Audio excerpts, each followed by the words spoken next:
been a while since I've done one of these. Yo, all right, Max.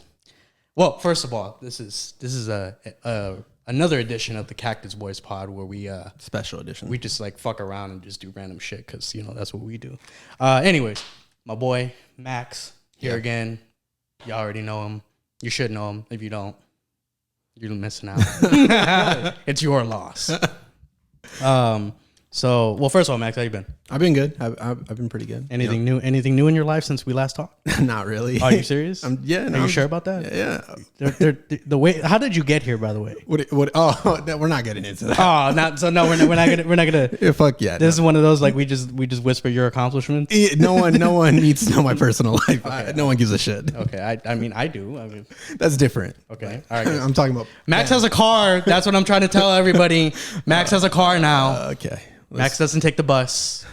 Okay. Max has a vehicle.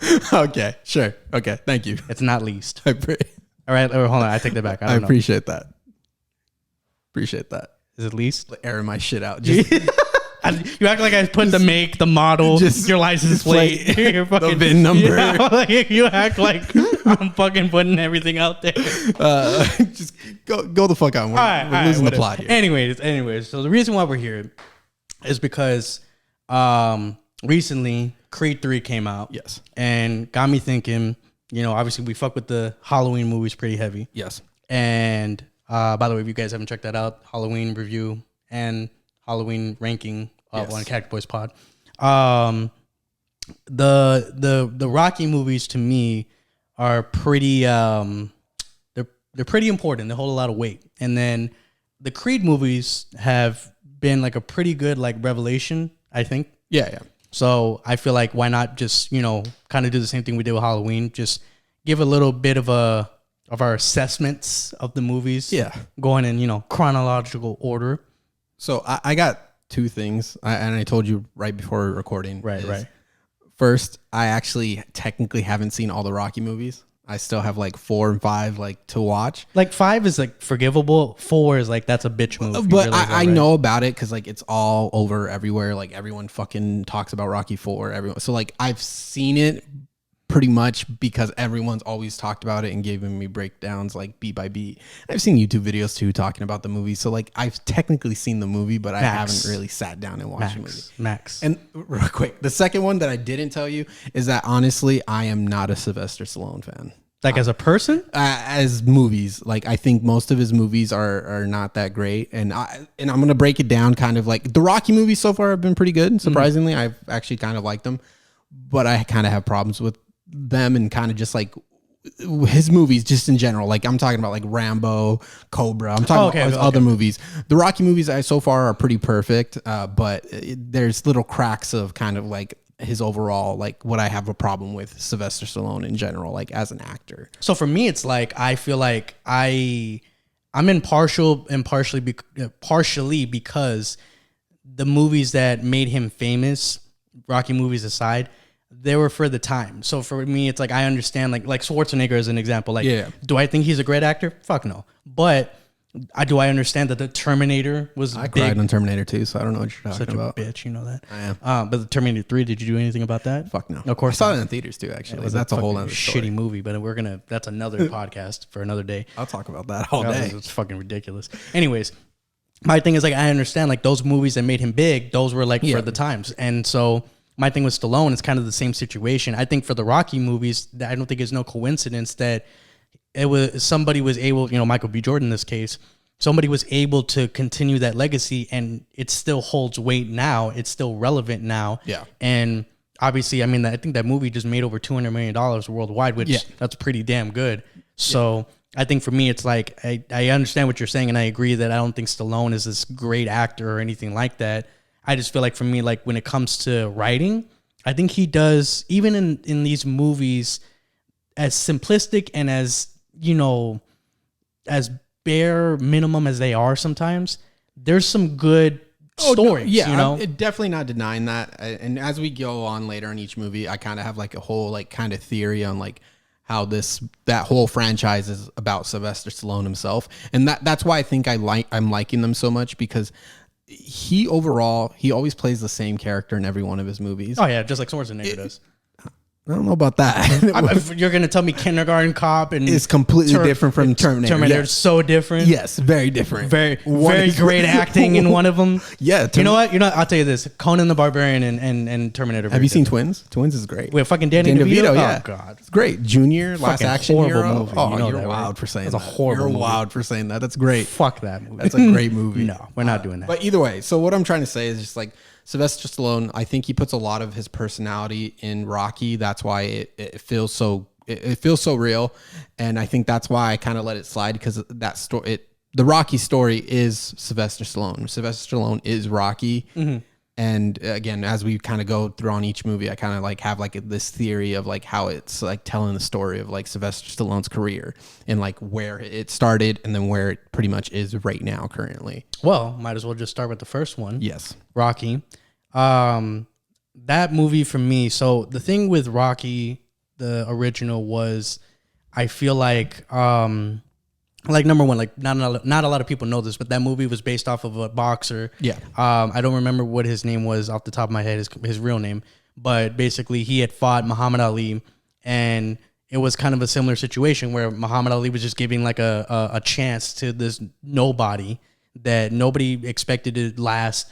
He was going to get his ass out of there, and he ended up lasting the whole fight. He didn't win, obviously, but it was just like a story that, about the underdog and, the being able to go the distance and being able to prove yourself. Exactly. Like prove it to yourself that you can do this. Yeah. And, going from a nobody to somebody, regardless of how it ended, that's what the moral of the story is. Yeah. And for me, it's like, the movie is it's just straight drama. It's very... There's no boxing. No. Up until the end, and it's maybe the last 10 minutes, which I actually really loved about it, because I was kind of dreading... Oh, you're talking about he was fucking up Spider Rico in the beginning? I was kind of dreading, like I said, when I first saw Rocky, I was kind of like already knowing the tropes and kind of the cliches of what a sports movie should be. Right. Not knowing that Rocky pretty much is the template for that. So kind of Rocky's like the first movie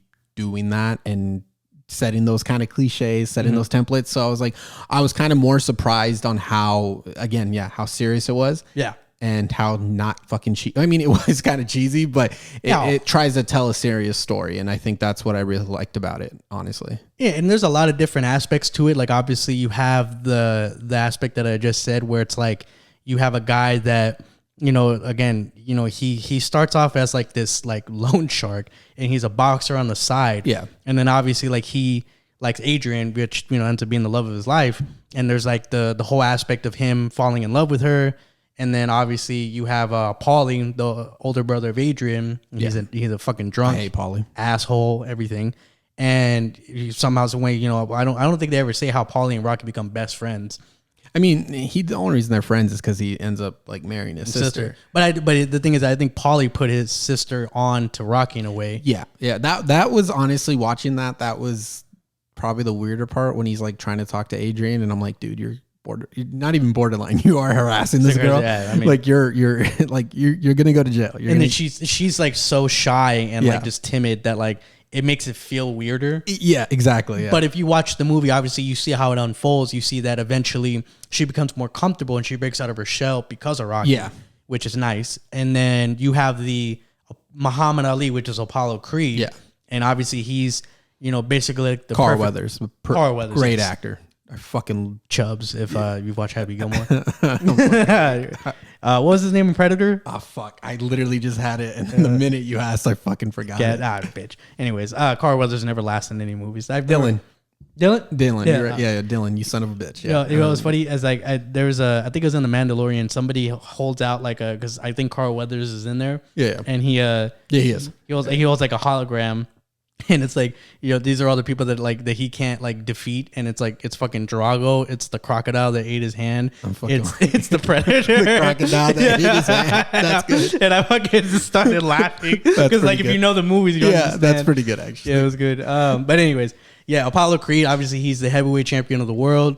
He's like the perfect fighter. He's like just not taking anything seriously when it comes to Rocky. He was just trying to do something to kind of just get attention and for money and all that. And the funny thing is that, you know, the way that, to me, the way that Rocky, or Sylvester Stallone, I should say, the way he approaches the movie, to me, it's like, it's so relatable, and the story itself is just so, it's so well written that it felt like that genuinely, you know, did happen. And I think, to me, the best part of the movie was the fact that he didn't win, but the fact that he was able to go the distance, and then he's calling Adrian because to him it's like, yo, like I finally found I found my place in life, and it's with this woman, and I proved myself exactly that I'm worth something, exactly, and I'm in the ring, and this is where I belong. Because obviously, like Mickey, as an example, didn't believe in him. You know, the people that are around him that he knew didn't believe in him. You know, Paulie didn't believe in him. The only one that did was Adrian, and that was the first person that he thought about as soon as the fight was over. Obviously, this is a 70s movie, so things are very, you know, from the 70s. Well, that's like the charm of it to me. It's that what I really love about the first one is, like, honestly, I really fucking love it. I'll be honest with you, out of all of them, this one so far still is my favorite, that first Rocky. Right. Because, again, it tells a story of Sylvester Stallone. I know it's like based off of a boxer, but it also tells the story of Sylvester Stallone. Like, Sylvester Stallone was a struggling actor around that time. Yes. Was not going to make it, was pretty much told that, like, you're not good enough. You're not A-list, you're not a movie star. But that movie proved to him, like, or proved to everybody that, like, hey, look at this underdog, look what I can do, and look. And I think that's why he's so great in that movie too, in Rocky, because he really puts all his energy and all his effort and all the real emotions that he's more than likely going through at that time into that character. Like, my favorite scene is honestly the scene after Mickey, after he kicks Mickey out of his house, and he goes on this whole rant, like, by himself in the room, and talking about, like, how, like, oh, he could have been somebody, or like all that. And I love that scene because I feel like that is, like, not Rocky talking, but actually Sylvester Stallone talking, like, this is now or never for him. And I think that's why I love that first one, because there's so much actual emotion and actually heart into it, where you're just like, holy shit, this man is giving us everything, laying his whole like heart out on the line, showing everything, every vulnerability he has. And that's why I love it. He's not playing a machismo character. Like, Rocky cries, Rocky gets angry. Like, he's not playing this ultimate badass that eventually kind of Rocky becomes at times. Yeah. Or even some of other Stallone's characters. So I think that's what I really love about that, is the vulnerability that he has. I like that too. And that's a good point, because I think that if I'm not mistaken, I think the movie did win an Oscar for something. I don't know if it was for writing. Writing. Which, again, Stallone wrote the movie. Yes. So my thing is, like, I think the characters that he puts in place, and the lines, and just the roles that they play are just so well developed that you could tell this. I mean, the movie's like about, what, like 2.5 hours, something like that? It's barely like an hour. It's almost like an hour 40. It's not even that long. It doesn't even crack 2 hours. No, it feels long. Honestly, 70s older movies do feel a little bit longer. But I mean, sometimes it's a good and a bad thing, because I'll talk about this when we go to Rocky 2. But, like, when stories like that, where it's just straight drama, you know, unless the characters and the story itself is, like, fully fleshed out, a lot of times it just feels like it's dragging. Yeah, and to me, it's like, with this movie, it never felt like that for me. It never felt like it was dragging. It just, like, it's just a long story, because I'm establishing this template, like you said, which even to this day, like, you got to have the training montage. You got to have, you know what I mean, the big epic fight at the end. You got to have, you know, some type of, like, we're going to catch you up on the life of Rocky in the beginning. And then it's like, you know, there's always, like, this way of telling a story that I feel like Stallone just did such a good job with the first movie. And that's why it just became so iconic. Yeah. And obviously, you know, to me, it's like, you don't have a lot of beautiful stories that are told nowadays. You have the Marvel movies, and you have, like, the Batman movies. And the thing is now, it's like about superheroes. And it's hard to tell a good superhero movie and have a good story. Usually it's just about the action. And make it real. Yeah. Exactly. And I think that's what makes, that first Rocky great, is that it feels real. It feels like you can obviously meet a man like that. Yeah. On the street. Yeah. And I guess, you know, to transition, you know, going into Rocky 2. So obviously it picks literally, like, right up where Rocky 1 leaves off. So they're going to the hospital. You know, the Rocky's life is now changed, and now he's, you know, kind of somebody, and he has a little bit of money, but Rocky doesn't want to fight anymore because Adrian told him that she'd rather him not. So then he tries to, you know, become a regular guy again. And it's hard because to him, it's like, my passion is not here. It's in the ring. Yeah. And obviously he loves Adrian so much. He's trying to do this for her. But at the same time, it's like that struggle. And then, you know, obviously Apollo Creed, he feels embarrassed because he's like, how did I let this nobody go this far? And now people are calling me washed up. You know, I don't deserve to be champion. You're the fake champion. Exactly. And like, it's the male ego that's just so apparent, which if you know boxing, the ego of a boxer is just like that. That right there, like, epitomizes, like, no, you will never find a boxer, no matter, the boxer could have gotten fucking knocked the fuck out within the third round, and he would still find a way to tell y'all, I didn't lose. And it's just like, that is just so, like, that's just so well, to go back, like, on the beginning of that second one, what I love and what I've seen from the later on in the series is that I love that it kind of starts off at the end of each movie. Like, the beginning is the end of the first one. So the second one starts off. And there's one scene that I really love in this part of the second one is like when when they're both in the hospital, and then Rocky goes over to Apollo's room, and he says, like, hey, like, I was good enough, right? Like, I actually did good. Or like, I was actually good enough to like go those rounds. And like, Apollo's like, yeah, you were. Like, he just says to like brush him off. And I love that scene because that, again, it shows the realness. Like, Apollo is okay with, I think if no one said anything to Apollo, I think he would have been okay with basically almost being proven that like he could lose. Right. But it wasn't until, again, the ego comes in, and then he has to prove that, like, oh, like, no, I am better than Rocky. I am better than him. And I love just like that in little moment that they have in that beginning half of the movie, because it just shows that, like, again, the real Apollo. And I feel like that's something you don't get a lot in the later ones. No, not at all. Until the Creed series, where you kind of get his kind of like who he, like, you don't really get who he was, but like you get more of a story. He's not just a side character. He obviously becomes a main character, even though he's not in those movies. Right. He still becomes a main character. Which I think for me, like with my issue is kind of like it is with the beginning of the movie, is to me like the beginning where he's trying to find himself and he's like doing like the stupid ass commercial, and then like you know he's doing all this stuff. It's like, to me that part drags. Like that's the part that it's my least favorite part of the second movie, just because I feel like I want to get to the point where I know Rocky's gonna start fighting, and I know what the conflict is, because you have unfinished business, and I understand that they're trying to tell more of the story in a sense of like, well, where do these characters move on to? Like, what does Adrian do? What is, obviously, what does Rocky do? What does Mickey do? What does Paulie do? Like, I get that. And then, when you get to that part where he's getting ready to fight again, and then obviously, Adrian, has the baby, she's pregnant. Yeah. And eventually she goes into a coma. That part where like, again, I understand why they're telling the story like that.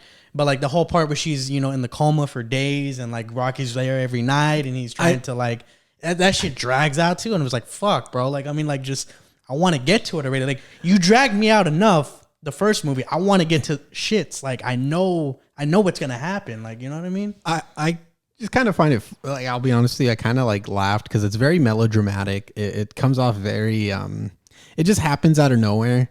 Like it, like when she goes into a coma. Yeah. And I'm just kind of like, well, okay, like it's a good scene. Like it's supposed to build tension. I don't think it's really, it doesn't really feel earned. Honestly, that whole like kind of like that tension of like, because Rocky's already going through so much in that movie. Like he's kind of like struggling with like just being a regular person now. Right. But then all of a sudden they just throw that in, and I'm like, well, we already know like he's gonna box again, or we know he's gonna come out of it.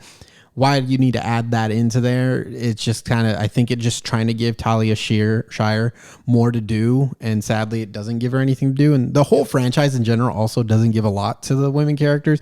Granted, the Creed movies do a little bit more And with Creed 3, they did a little bit, and we'll get into that later. Yeah, but so I like the second one. I don't like it as much as the first one, but I do have problems with it, like just kind of how it does feel long at times, where just that middle section of him kind of discovering himself or kind of just transitioning, I think takes too long. Yes. And it's like they show too many examples of Rocky being a normal guy. So I'm okay with the whole like commercial scene where he's not like this superstar. He's struggling to read. I'm gonna be honest with you, that part annoys me only because like it really feels forced that you're trying to make him sound slow. Like, I get it. Sylvester Stallone sounds kind of I know, up but it's like, I get it. Ones. Like, we don't have to do this. Like, you don't have to incorporate it. Believe me, I hear him when he talks. Like, I know he's not Harvard. I get it. Like,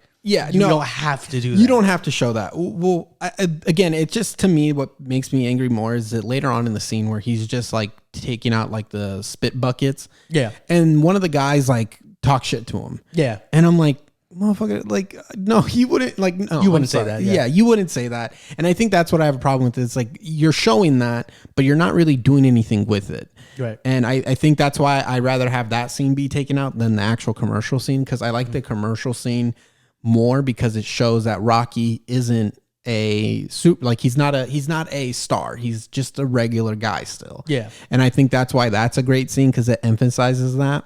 Where the scene where he again gets picked on by that guy, and I'm like, that really doesn't really add anything to the character or anything to the overall story. It's just there to just show that Rocky isn't boxing anymore. But we already know that, and they don't really need to show that. Right.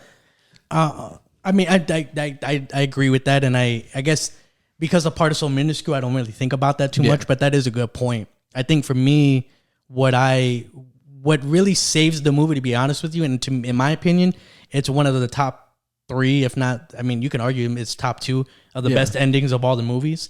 Oh yeah. You know, that final fight, like, is just so epic. Like, it's so well done, and then obviously the triumph itself is like, it makes everything feel so worth it at the end when he wins. And obviously, you know, in the end, you know, he tells, you know, yo, Adrian, I did it. And it's like, just like that emotional part. And it's like, I finally, like, I feel like that part makes it so worth it, going through all the shit in the beginning. Yeah. And obviously, like, nobody says this, and I think it's funny how, like, Rocky's son skips ages like a motherfucker. Like, he just like from the second to third. Yeah, like he's bored, and they're like, oh, he's like fucking, he's 12. Like, granted, 3 is supposed to take a couple years after 2. I know, but I'm just saying, it's like oh, it's just fucking way to flip through time, Stallone. And then like we'll get into the 4th one. Like, oh, his kid before he left Russia was like only like 8, and then when he gets back home, he's like 13, and I'm like, what the fuck? But that shit, I don't know, that shit was funny. That's skipping too much ahead. I just like. To me, it's like I enjoy the second movie. That's my only knock on it. It's just like it does drag. Yeah. But I love the training scene. Obviously, going back to like making it feel like a regular guy when he's running with the kids and through the city. I'll be honest, I like that one more than the actual, like the first one. Yeah. I don't know why, for some reason, just kind of like seeing. It's like, more iconic to me. Yeah, I think it's because, again, going back to my whole like. Not theory, but my whole like thesis of like how the Rocky movies are telling this story of Sylvester Stallone. The second one is pretty much like a story about a man trying to prove himself. That the first time he won wasn't a fluke. Right. He's actually that damn good. And that's what Rocky 2 is about. And that's what Sylvester Stallone's trying to tell like Hollywood and tell everybody like, hey, me making Rocky and me getting this Oscar wasn't a fluke, wasn't a one-time thing. Right. I'm here to stay. Like, I'm here to be actually seen as a star. Right. And it does do. And again, that's why I actually, again, like I said, so far I've been liking the Rocky series, because it tells that story of Sylvester Stallone's movie career. And that's what that second one to me is all about. It's just proving that you are not like, you're not just a fucking, I can't like how to put, like a one-hit wonder. Exactly. So, and that's what I really like about that second one. So that overall, that's why I still, even though it's not my favorite, I still like it. And it definitely transitions well into the third movie, which again, this whole thing tells a good story about what a real boxer could go through as far as like achieving things in your career. Yeah. So now In Rocky 3, you know, the budget is bigger. You could tell because look at the stuff that they have from the beginning. And then obviously, you know, Rocky ends up becoming more successful. He's winning all these fights. You know, he's at the top of his game, so to speak. You know, he becomes, in a sense, what Apollo Creed was, and now he's the champ. He's at the top of the food chain. Yeah. And, you know, in between, you have Mr. T, which Clubber Lang is his character. And to me, it's like, this is like the most like 80s movie, like just like, because I think it was made in 82. Yeah, 82. This movie feels like so 80s because like Clubber Lang, the way they fight, his character, the fact that they're treating wrestling as it's like a real sport. Fucking Hulk Hogan, yeah, Thunder Lips. You know, by the way, still honestly, I love that scene. I don't care. Like, it's so corny though. I know. So, but it's like when I was watching it, my sister saw it and she was like, what's going on? Like, why are they treating that like it's real? I'm like, well, it's supposed to be like a reference to obviously Muhammad Ali and I think it was Tony Inoki back in like the early 70s. Yes, when they technically had like what people called like the first like MMA fight because it's like a wrestler versus a boxer. Yeah. So yeah, and that's what it's referencing. I fucking love it, but my thing is, I always find it funny in media where they're portraying wrestling and like for some reason they don't know to like, sometimes there's movies that right away tell you, oh, this is fake, predetermined, right? Not fake, predetermined. It's staged. It's theatrics. Yes. But then there's some movies that say like, no, this is a real fucking sport. Like what they're doing, they don't plan this out. These are real sport. And like, that's what I find so funny is that this movie kind of teeters a line both in that scene. Yeah. Because like right when like Thunderlip shows up, he's playing like going full heel, going full like Hollywood Hogan pretty much. And just being this badass. And then like immediately after the match, he like breaks character and is like, oh yeah, I'll take a picture with you. Like, yeah, we're cool. It's the name of the game. Yeah. And I think that's what's so funny because I'm like, it's still in that kind of middle ground where it's like, oh, some people think it's real, but also some people know it's like predetermined, not like an actual, like they're not actually fighting. So I think that's what's funny to me in that scene, but I love it. Honestly, it's great. Hulk Hogan's fucking wild in that. Like I fucking love it. I think over the years, like that the whole movie itself feels very 80s. But it is cheesy, yeah. And that's my part is like, to me, I don't like corny movies like that, but for some reason Rocky 3 always does it for me. Love fucking I don't know why, but that's the only one. And I think for me it's like it tells a really good story again because there's a lot of realism to it where like, you know, obviously you have Rocky that he's attained these things. Yeah. He doesn't have the hunger anymore. He doesn't have that desire. Eye of the tiger. Exactly. He doesn't have the desire like he once did because I've made it. I've gotten complacent. Yeah. And I love that. I don't feel this pressure to make it anymore because I've made it. And look at my family. Look at the life I provided for everybody.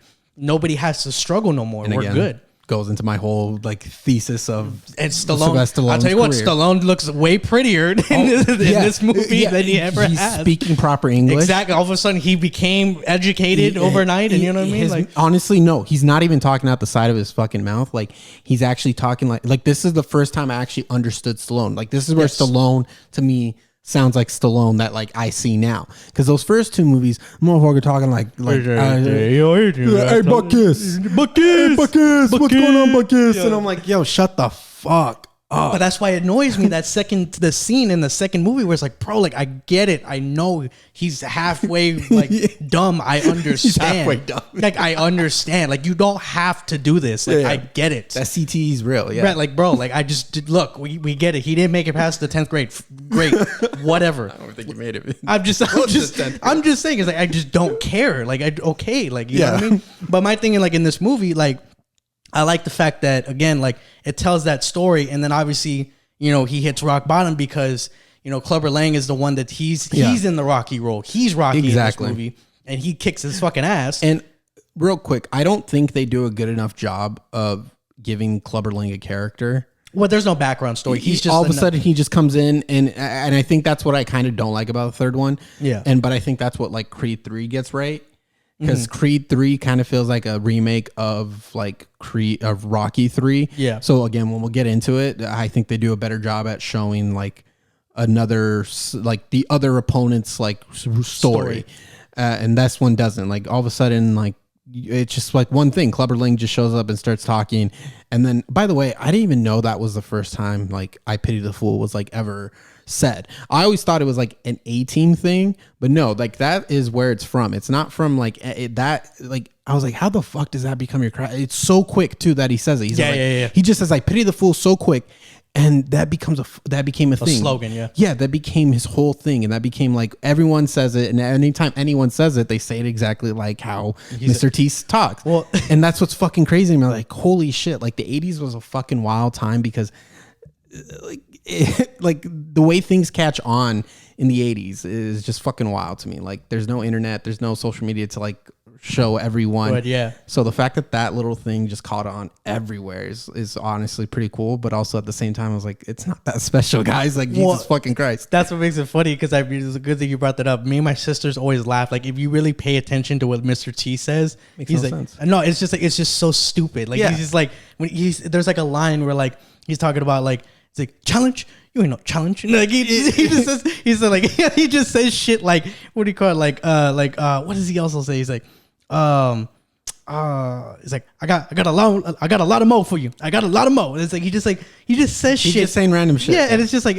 this just sounds like a fucking like just a half-ass like way of just like writing somebody's lines, and I'm just like whatever because that is like an afterthought. I think for me, obviously it's sad, you know, when Mickey dies, because obviously you understand that he was if in boxing terms, if you know boxing. Mike Tyson had this trainer named Customato. That was Rocky's Customato. And it's just like he, you know, played such a big role in helping Rocky grow as a person that it's sad that it's like a father figure died. And it's obviously like, again, really dramatic. He dies at the fight. Like if that were to happen in real life, would that really go down? No, fuck no. But obviously it's just, it is what it is. It's a great scene. I actually like that because when I was watching it, I was like, oh shit, they're getting to the fight pretty quickly. Like the fight with him and Clubber Lang pretty quickly. Right. And I love that, like that first fight, obviously Rocky gets his ass beat. Yeah. And then he goes back in and then Mickey is pretty much dying. On his deathbed. Like pretty much halfway there. And then he tells like Rocky, like, oh, did you win? Like, and then Rocky like doesn't have the heart to tell him that like, no, I lost because Mickey knew he was going to lose. Yeah. Mickey knew that. And I think that's what also I kind of love about that third one a little bit is just kind of, again, getting the eye of the tiger back, getting that hunger back. And it again tells the story of Sylvester Stallone's career. Cause around that time, 82, Arnold Schwarzenegger was coming in. So Arnold Schwarzenegger and he will be back over the 80s from Stallone. Yeah. And that was like 82. I think Conan the Barbarian came out. So I think 82 another or 83. Horrible movie, but we're going to get okay. But I'm just saying. Look, too much Arnold. We can agree. We can agree to disagree. I'll shit on Stallone if you want. Like it doesn't matter. Jesus Christ. They make horrible movies. Fuck you. You really think? Do you really think Over the Top is that good? Honestly, fuck that movie. I'm not saying. I'm not talking about Stallone. I'm talking about Arnold. Suck. Arnold's great. Okay, go ahead. Fuck Commando. Anyways. Jesus fucking Christ. I like Predator. I'm just saying. Commando's great. Get to the Predator, chopper. Red No. Heat, Total Recall. Total Running. Don't say shit about Total Recall. Total Recall is decent. Total Recall is decent. I just think it's fucking amazing. I think it's overrated. Oh, wild. I think it's overrated. This is fucking wild. Okay, Anyways, we're getting distracted. So again, it's telling like just the story of Stallone. Like he's losing kind of just his touch of he's a megastar now. He's an actual star. Right. He's a household name. Everyone fucking knows Sylvester Stallone. And I think that's what I like about this one because it just tells a story of like, hey, I'm kind of losing my way here, and let me try to find it. And I like that scene where they go to LA and they go train in the gym with Apollo. Even though fucking what's his name, Paulie is fucking like racist as fuck. He's like, I don't get along well with these people. I was like, and like I was just like, what the like? But that's a thing though. But that's a real thing, and that's not that. My thing is like, it's kind of a good thing that he wrote that in there, because even though it's 82, it wasn't that long ago that fucking Martin Luther King was over here, doing what he was doing. So it's not like racism to this day. I just was thrown off by it personally. I mean, if it comes out of nowhere. I'm just saying, if anybody was going to do it, it would be him. Obviously, because he's a piece of shit. You already dislike Paulie, so what are you going to think less of him because he's racist? We didn't even talk about the beginning and how much I fucking hate Paulie in the beginning. Oh, yes. When when he's a fucking drunk and he throws like the bottle jealous. At the pinball machine, and then like he's telling Rocky like, oh, what have you ever done for me? I've done all this for you. It's like, motherfucker, he don't owe you shit. Like, are you in the fucking ring boxing and getting fucking brain damage? I don't fucking think so. Like, I'm just saying, shut the fuck up. I'm just saying that. Look, when it comes to Paulie, like his character's so shitty. There's nothing that he could do. Spoil it for me. When did that motherfucker die?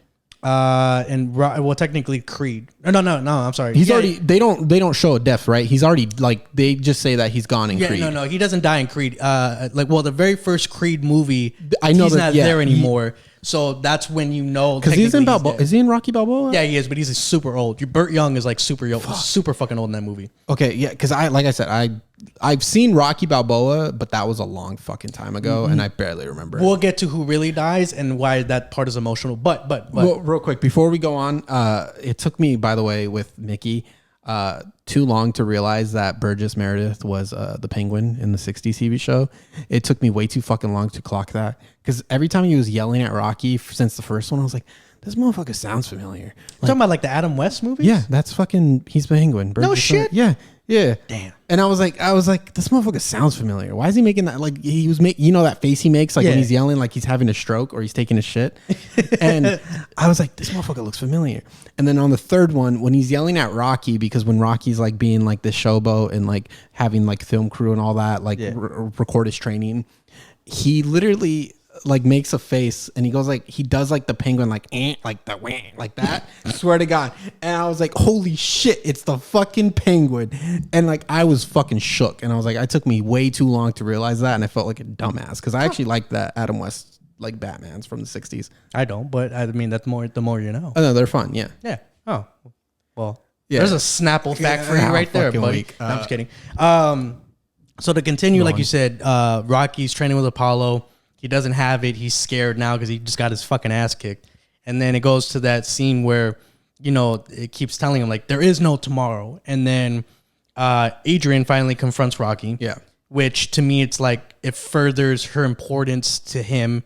And the fact of the matter is that, she's always been the love of his life. She understands him the best. Yeah. And she finally gets him to confess, like, he's afraid of losing again, because now he feels like he's going to lose it all. Like everything he's earned, everything he's gained, whether it be monetarily or just his place in life, he doesn't want to lose that. Yeah. But it's like, you have to take chances. You have to be able to get your ass kicked, but get back up, because the fight's still going. And I love the part where like she finally, when she gets him to do that, and then he tells, he's like, when'd you become so tough? And she's like, well, I married a fighter, so I had to be tough. You know what I mean? And I think that one to me is like the greatest one when it comes to the relationship, because I think it gives Talia Shire more to do in that one than all of the other ones that I've seen. And honestly, from what I've seen from the fourth and fifth one, they don't really give her a lot. No. And and I think that's what I love about it, because it actually cements their relationship. Feels real. Yes. Like it feels complicated. And I love that in movies when they make it feel complicated. It's not always perfect. Mm-hmm. And I think also they do a great way to like make, because I don't think, to me, Apollo has ever felt like a bad guy in any, like he didn't feel like a bad guy in the first one. He didn't feel like a bad guy in the second one.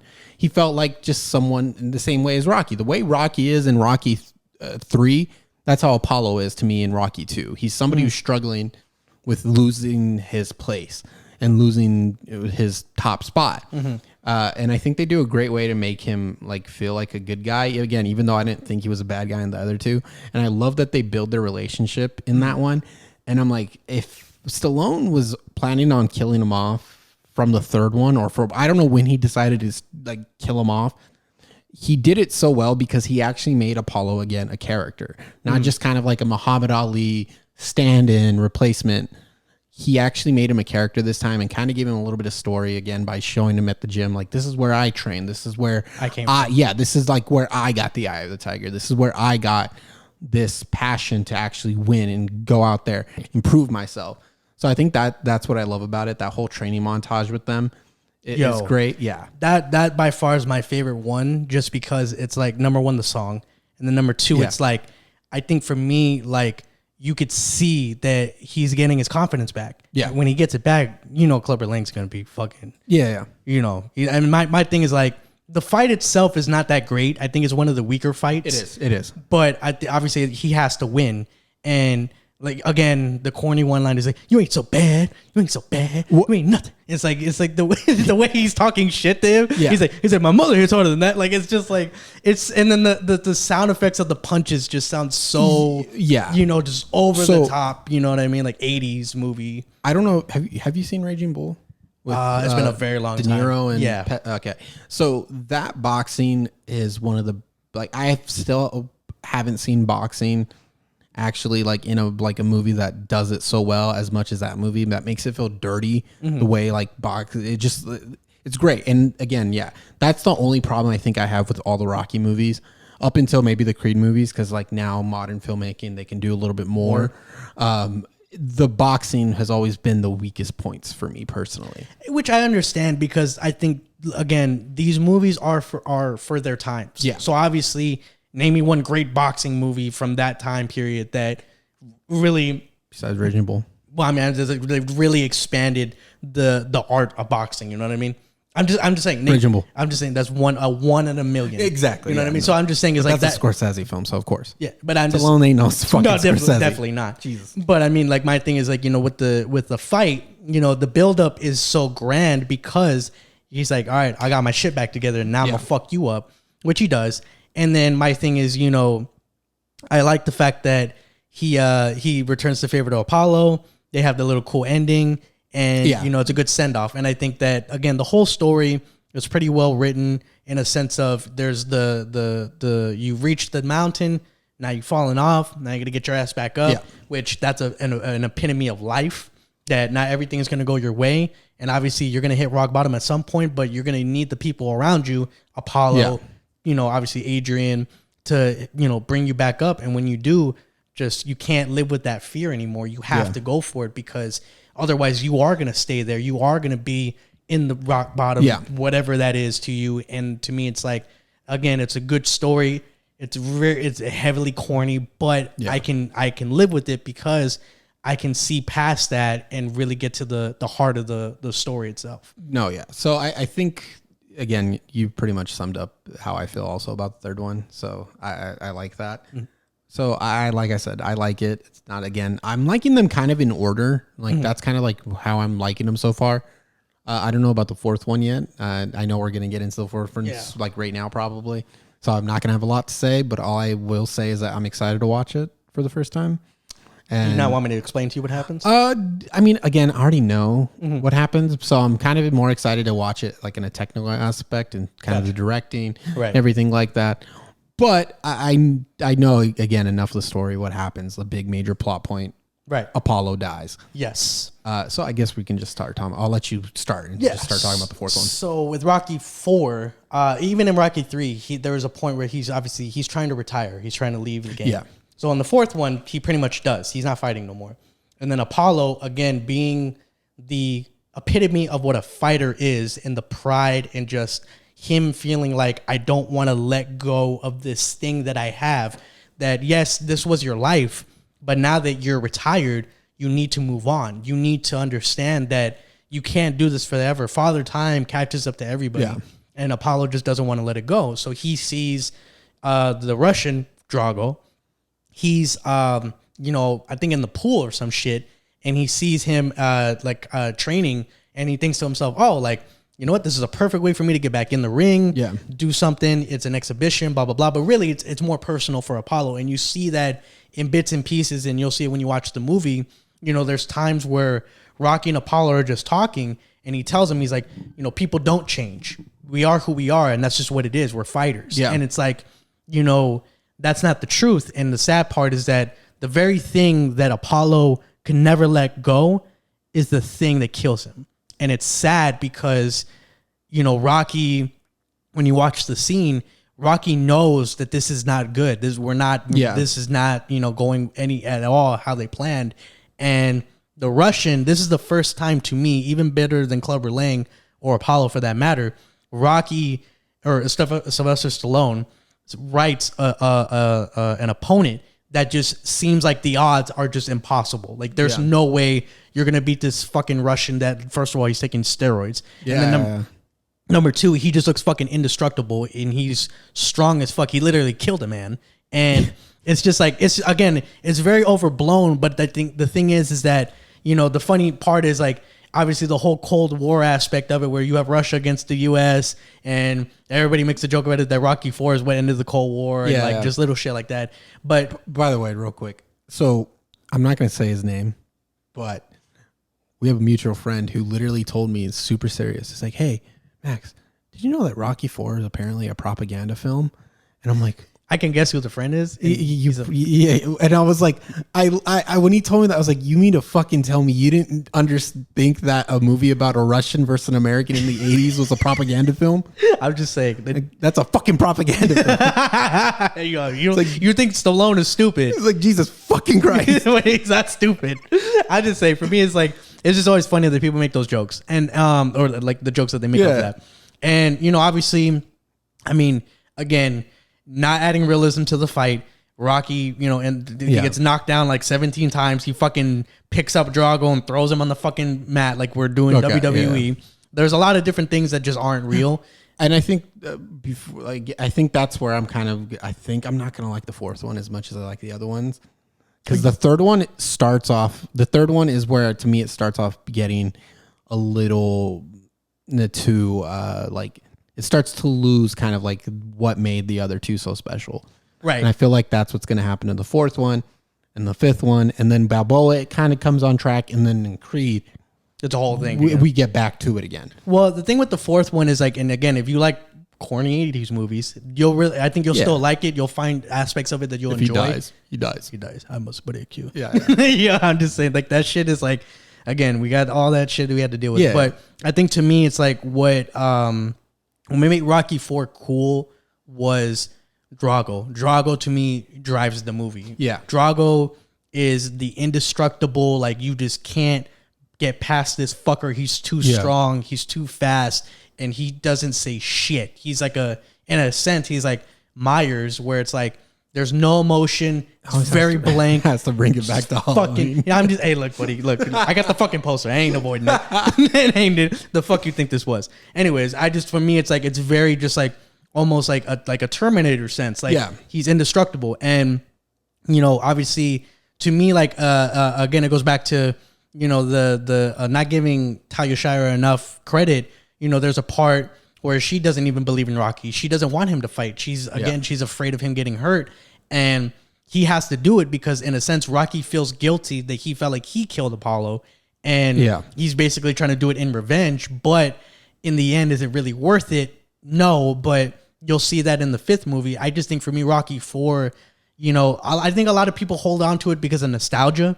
It's definitely not one of my favorite movies of the series. Okay. That's surprising, because, again, like, everyone I talk to always says fucking Rocky IV, like Rocky IV. Like, to me, that's where a lot of people fucking seem like the movies, like the series starts is Rocky IV. I think it already had hit its peak. Like, peak was like 3 or 4, and then from there, that's when it goes down. And I think, to me, like I said, like, I don't like the training scene. It's just not, it doesn't feel the same. I get why they have it where they have it and why he's training the way he's doing it. Yeah. Because they're trying to set up the dynamic of how far away these two worlds are, how Drago trains, how Rocky trains. You'll appreciate that aspect of it. To me, like I said, I just feel like, again, you know, the fight is just not, people love that fight, and I can see the side of it that does, but to me, again, it's just, there's so many aspects of it that are just not real. It is just too over the top for me, and that's why I'm not a big fan of the movie. I appreciate it for what it is. I appreciate that honesty. Yeah, and I appreciate the movie still for what it is. It's not a horrible movie by any means. It's just, to me, like I said, it's just not It's not the Rocky movie that I want. That's where it loses, like, kind of. And there's actually a separate cut. I haven't watched it yet. Yeah, I know about that. And Stallone is notorious for doing director cuts for movies. Yeah. And the funny thing is that people actually dislike that one because it's too serious. I've never seen it, but from what I've heard, reviews and stuff like that, they actually try to bring a little bit more realism to Rocky 4, and I'm kind of interested to see that more because maybe that will entice me to look at the movie in a different light. Yeah. And I think, to me, like I said, just going back to it, you know, with the fourth Rocky, I feel like it already had hit its peak with 3, and it's like it's still somewhat at the peak, but you could see it's falling. Yeah. And that's the way that I feel about it. But again, and I feel like that's what eventually happens with the fifth one. Yes, which again, the transition, you know, from the third to the fourth movie, you don't really see that like direct transition. Yeah. They try to, because they have the fight with Apollo and Rocky at the end of Rocky 3. They start that off with Rocky 4, but it's like it's just very like just kind of half-assed thrown in there. Yeah. So you'll see when you watch it. But I guess to go into Rocky 5, you know, like I was telling you earlier, like the whole crux of the story is, you know, Rocky gets his ass kicked, and to the point where like he literally has brain damage. I remember that being a big point, because that eventually doesn't even get brought up in any of the other ones. No, correct? not at all. Yeah. And so he's so fucked up that that's another disease. Yeah. He has to. A joke. Well, I'm just saying. I don't know why I laughed. I mean, okay. Jesus Christ. That make me laugh, and I'm the asshole. So basically, he has to retire. He loses everything because Paulie had some dumbass investments. The robot. Is the robot on the fourth one or the fifth one? No, it was the fourth one, but the robot is not. I remember people were mad because the robot's gone in the director's cut. That ain't the only thing that's gone. And then Rocky's actual son, Stallone? Sage, Stallone. Rest in peace, because he passed away. He obviously he plays his son in the movie, and he has this dynamic where, because Rocky loses everything, now he's back to being a regular guy, and again he's trying to have a regular life, but again he can't give up boxing. Yeah. And now that he has a son that's old enough to have a role, you see the father-son dynamic. And the other character in the story, Tommy the Gun Morrison, he's kind of like, you know, Creed in a sense, which we'll talk about that later. He's the guy that's begging Rocky, please train me. Like, you know everything. I need your guidance. I need you to help me. Like, I looked up to you. Eventually, Rocky gives in, and he helps him out.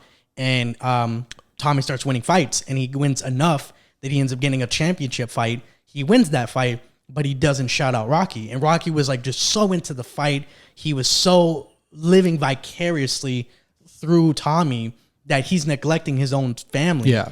And it's kind of sad because, you know, that's a real life thing. Like that generally does happen. And it sucks because, you know, Adrian feels it. The son feels it. The son's getting fucking picked on by some pussy white boy kid, like it always is in every fucking movie. The most pussiest fucking kid in the world is the bully for some reason, but whatever. And my thing is, you know, it's a good story in a sense of there's parts of the story like I don't know if I should spoil this for you or not, because eventually, are you going to watch this movie? Yeah, honestly, you can spoil it. I kind of don't give a fuck. There's actually a really good scene. Real quick, I'm actually excited to watch the fifth one more than the fourth one, and because I'm also notorious for like liking movies that like horrible movies, that other people don't like, and a lot of people don't like the fifth one. So that kind of just like makes me just click in my head like I'm gonna fucking like this one. Well, I mean, it's like trying to watch Resurrection. I'll tell you that right now. From what you're, Jesus Christ, from what you're telling me, I'm kind of liking what you're telling me because. And maybe it doesn't execute that well because I love kind of like that. It seems like it gets a little bit more personal. It does, but so here's like the personal part. There's a beginning. There's a part in the beginning where Rocky goes back to his like he dresses up in his old clothes from the very first movie. He puts on his hat, his little coat. He goes to the bar and he goes back to Mickey's old gym. And it's been fucking run down. Like nobody's been in it in years. It's all dusty and fucked up. And there's a scene where he's remembering training with Mickey for the first, like during his first fight.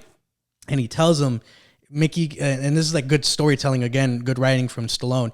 Mickey tells him, he's like, hey kid, you're gonna fight good with Apollo, and I'm gonna be here with you even after that because I want you to make it on your own. I want to see it through that you become a good, young man. and then he tells him, he gives him this this life talk about how like, people die and they pass away, a lot of times because everybody around them is already gone. So it's like, what do we got to live for? Yeah. Like we live and we live for the people that we love. And, sometimes that's what life does. And then he gives him this cufflink, this necklace. And he tells him, you're going to carry this with you. And even after I'm passing away, this will be like a token of our bond and our friendship. And he tells him, Rocky gets emotional and he's telling that story, and it's a nice scene. And, that aspect of it is good, but the parts that suck is just Tommy just isn't an actor, because he actually really was a boxer in real life. Oh shit. Okay, He actually died of AIDS. It's crazy. Jesus Christ. It's a long story. Fuck. What year this came out? What, 80? No, this came out in 90. 90? Okay. Yeah, 5 years after the fourth one. Yeah, that's too long, honestly, to wait for a sequel sometimes. Well, I tell you what, they did. They clearly should have waited longer if they was gonna make this shitty movie. Yeah. The Don King guy, like, he's very over the top, very just like, I get what the Roy's trying to play, but again, he's practically playing Don King. He's not playing Don King. I just don't give a fuck about him. But anyways, and then just even the ending, like, the ending is not a real fight. It's not a real boxing match. It's like a street fight. Yeah. Rocky fucks up Tommy, of course. There's like no training montage. There's like no, like they literally play like the dun dun dun dun dun, dun, like that part literally comes like in like a very minuscule moment in the movie at the end. It's just, to me, it's like, I don't care for Stallone's kid. No offense, with all due respect. Yeah. I don't care for his acting just because it's not, like, I just don't. I feel like I understand why Stallone put him in there. It adds more realism to him. But as for the sake of the movie, he's not a child actor. He just doesn't play it well enough for me to be invested into it. I understand the dynamic, and it's a real thing.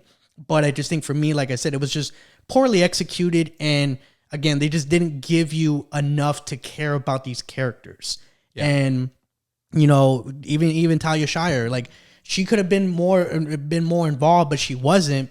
And Paulie too, for that matter. Even fucking Paulie's still around, and they just don't give him much. And it just kind of it falls to the wayside a lot. And I just think, to me, Rocky V was a big disappointment comparing to all the other movies before it. Okay. And so I think, again, you'll watch it for that, yourself. I'm ready to like it then. Yeah, you'll see for yourself, and I think you'll probably have your own opinion. But I think for the most part, like, universally, like how we agreed that Resurrection is the worst fucking movie ever made, this one is like the worst one.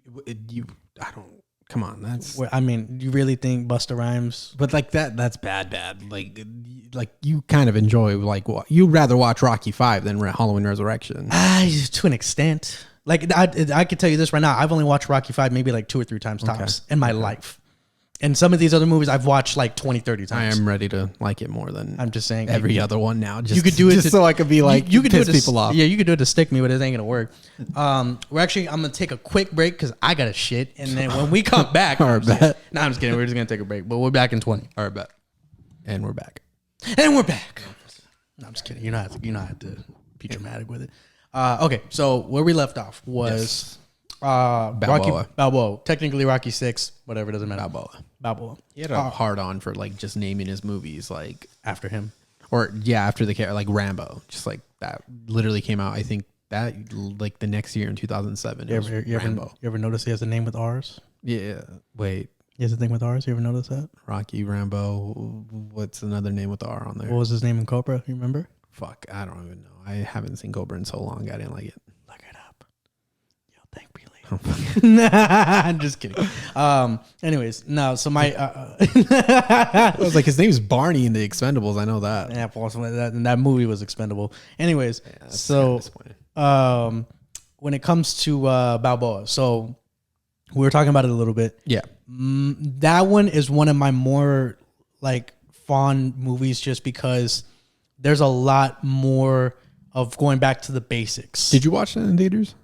Yes. Okay, so obviously that's going to be people our age is more than likely their first Rocky movie in theaters, because more than likely, but we weren't fucking born in the 90s or the 80s or the fucking 70s. Definitely not. But I think the movie came out in 06 though, so it's still not like, it's still fairly, old, I guess you can call it. I mean, now, it's almost 20 years old. Yeah, exactly. So, but the thing is that with that movie, I think it gets overlooked a lot just because it is like the last Rocky movie. and the fifth one was just so bad that I don't think people ever wanted to go back to it. Yeah. So with Rocky 6, I was just telling you earlier, if you've paid attention to these movies, you understand what Adrian is to Rocky. That's his world. That's his everything. That's like his other half, right? When they start that movie and she's dead and he's at the cemetery and he's just chilling and Paulie's just talking shit like he always is in the background, I'm just like, what the fuck? Like, who does this? Who writes this shit? Like, this, you asshole. Like, I didn't have no time to prepare. Yeah. Like, literally, my first thought, because I went with my dad to go see the movie. Yeah. My first thought was, not Adrian. No, not Adrian. Like, what the fuck? Like, it's just like, it's just so like just, okay, this is how we're gonna start this off. Yeah. And it's sad and it's very, I think the movie, the way it's shot, like how there's a lot of blue tints to it. Yeah. And that's the overall feel of the movie. It's very down. It's very dim. It's very cold. Like, it feels cold. Like, I just remember the scene in particular. I think it's like when he's talking to his son and fucking Rocky's wearing like a coat, like a red coat. I think it is. That's way into the movie. Okay. Yeah. I just remember how that scene looks. And I always like the way that scene looks. Cause like the way the lighting is in that, it always felt real. Cause like it actually looked like street lights were like actually like on them as opposed to like movie lights. Right. But that's like probably the only thing I remember. Oh, and also the fact that like they showed like an Xbox 360 like cutscene of like Rocky beating up that other bot. Yeah. the computer fight. Okay. That shit was funny. Yeah. So with Rocky 6, it starts off with him that he obviously, it's just him and Paulie. And in the beginning, it's to me, this is like the most emotional movie since the first one. And I think with this one, again, Stallone does a good job of telling the story. He goes back to basics. He goes back to like where it began in a sense. Yeah. And obviously he's very much living the regular life. He opened up a restaurant, named it after Adrian. Yeah. And the sad part and the part that always gets me is in the beginning, he goes and he's reminiscing because it's the anniversary of when she passed away, which I think she's passed away of cancer. Yeah, she is in that movie. Yeah. And so he's going from like it takes you back because he's having flashbacks from the first movie. So he goes to like the pet store that she used to work at. He goes to the ice rink where they had their first date. Yeah. And he goes back to his old apartment where she came up to him the first time. And I'm sorry, I don't know why I'm laughing. What did you think about her with glasses? Because that scene is so that love making scene in that first one is so it's rapey. Honestly, I'm not gonna lie, it's fucking rapey. It is low-key. Like, you could stay, and I'm like, yo, like she said no, dude. Like, just let it go home. It's somewhat consensual. I don't know. You're catching a case. It does. Yeah. It is. But go on, sorry. The turtles were the witness. I forgot about that. So my thing was, that part, it feels sad. And, Paulie is right there with him because he's pretty much the only family he has. Yeah. And, Paulie's there. He's like, by the way, I would fucking kill myself if I was Rocky because I would not want to be around that motherfucker at all. But imagine that's your best friend. Jesus Christ, I'd kill myself. I'm just like, just imagine Louise. That's. Oh God, I would end it right there. Like I already know that's gonna be our lives because we're gonna be old men who live together. I'm just saying he's like the old bitter man. You know what I mean? Oh no, I'm gonna be the Paulie. He's definitely not Paulie. I'm a bitter fucking asshole right now. So it's gonna get worse when I get older. I'm gonna love to see that roller coaster. Yeah. So my thing is just like he and then the part where it really gets me was when he's at the ice rink and he tells him, he's like, what's the matter with you, Paulie? Like, you've been talking shit this whole time. And he's like, because I don't want to think about it. It's like, yesterday wasn't so great. And he's like, and Rocky was like, no, but it was to me because the love of my life was there with me. Like, I was so happy back then. And now this is all I have left. And then and Paulie tells me, he's like, well, you treated her good. You had all the good times. I treated her bad. I don't want to have to think about this. Yeah. And Rocky tells her that she always loved you, Paulie. Even as big of a fucking asshole as you were, she always loved you. She always was, you were her brother. And it's just like, that part is just so, it's just so good. And it's sad. But it's the emotions of it that if you watch these movies, you feel like you've been on this journey. Yeah. And you see the impact because you know what this woman meant. But now you really see what this woman meant to Rocky. And and to Polly to an extent too. And then obviously you have this dynamic again with his son, where his son is older and now he's trying to like, live in the shadow of his dad. And, like the boss, in the scene where he goes to visit him at work and the boss is like a dick to him and treating him like shit right in front of Rocky. And then like fucking asked to take a picture on this old ass flip phone that didn't even look real to begin with.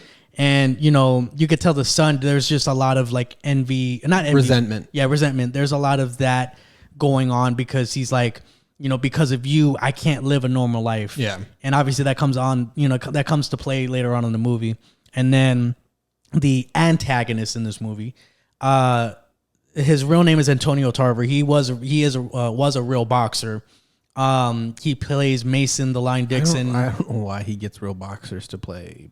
I think what it is. Some of them are real boxers in the Creed movies too, right? Yeah. But I mean, their roles are like fucking this big. Yeah. So my thing is like, what I don't like about this is that Antonio Tarver is by far the weakest fucking opponent that has ever been written in a fucking boxing movie. Like, and I think though the reason why is because it goes back to there's a reason why it's called Rocky Balboa, because it's not about anybody else. It's about Rocky. So I think I know what you're going with that. Like he is the weakest from what I remember.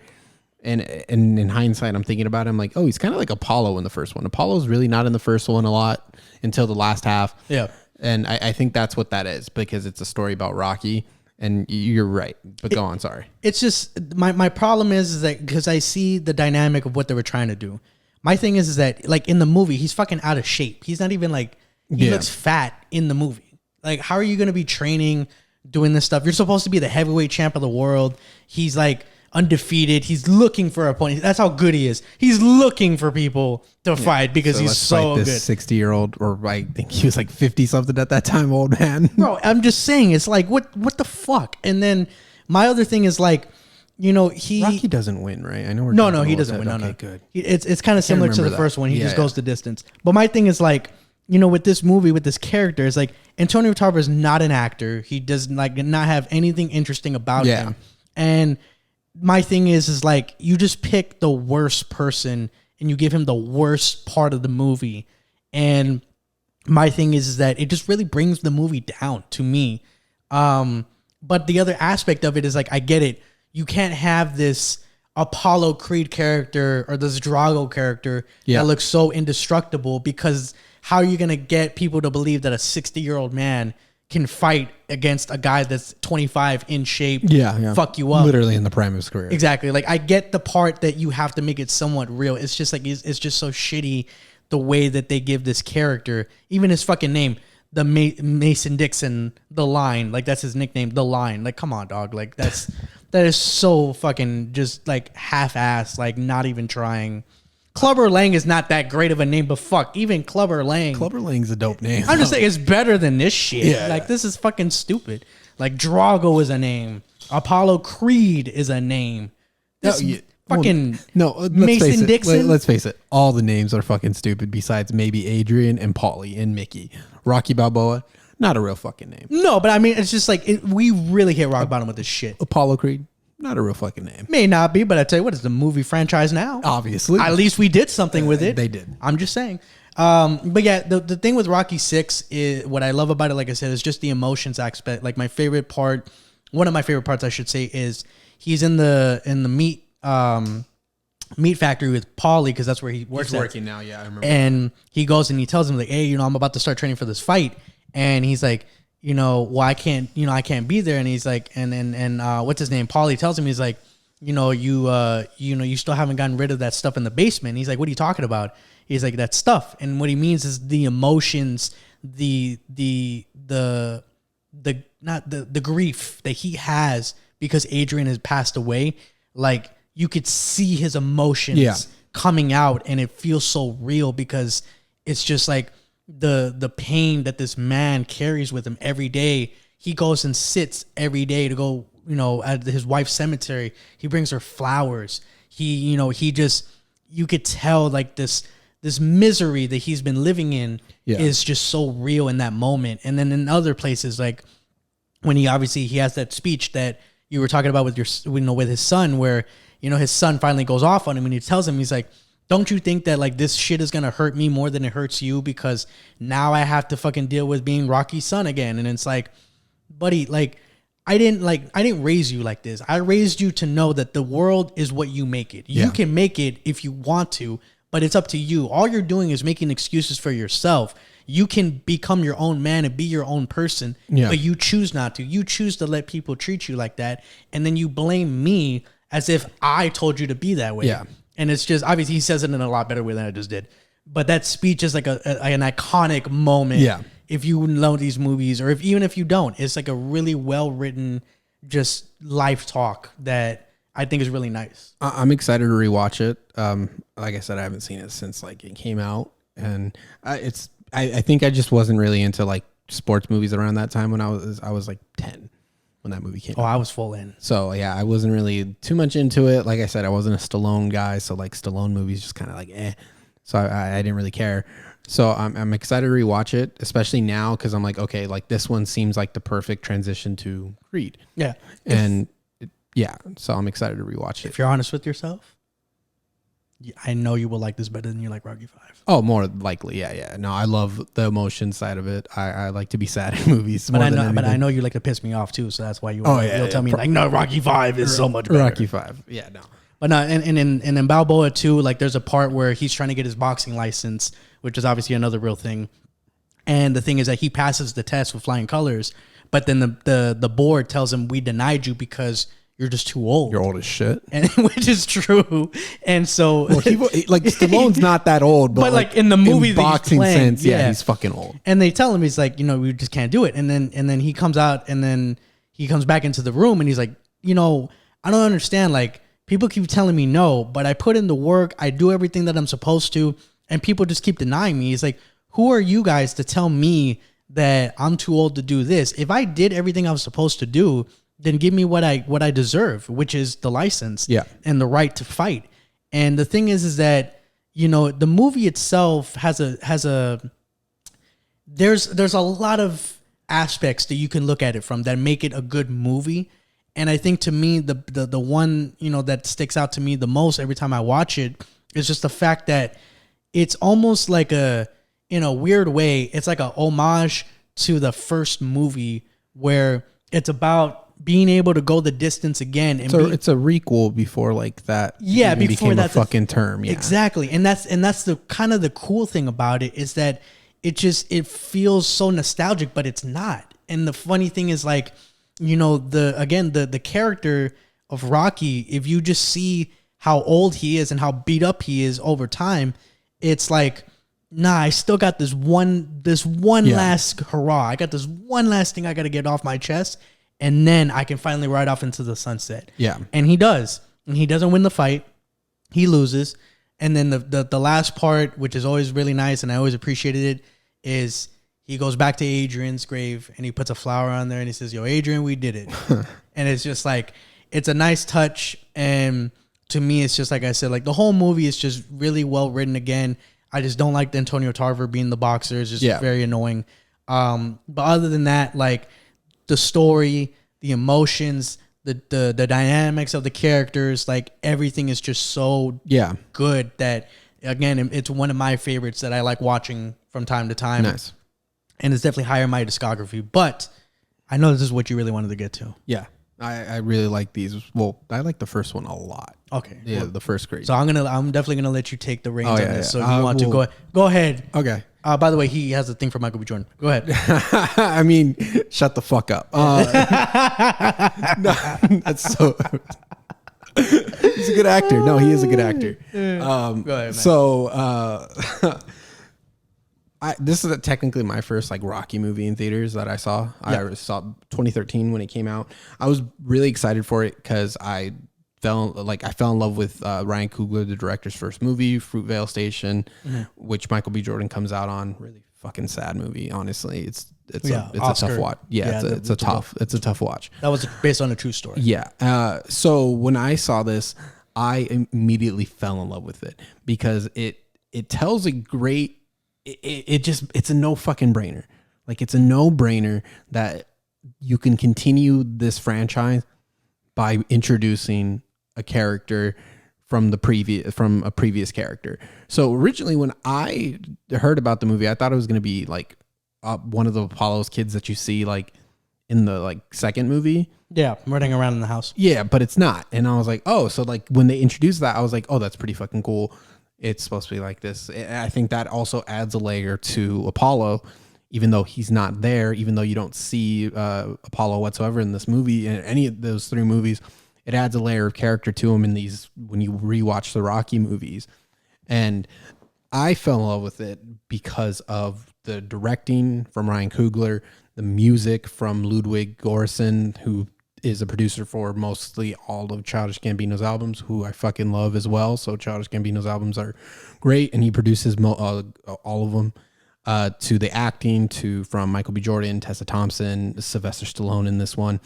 I think it's a great reintroduction it's a great way to take the reins from Stallone, who is obviously now older by now, and realistically, the movie can't be about him. The fact that he wants to make a seventh one is fucking crazy ridiculous to me. That's more pride, but that's another story for another day. That's a whole other thing.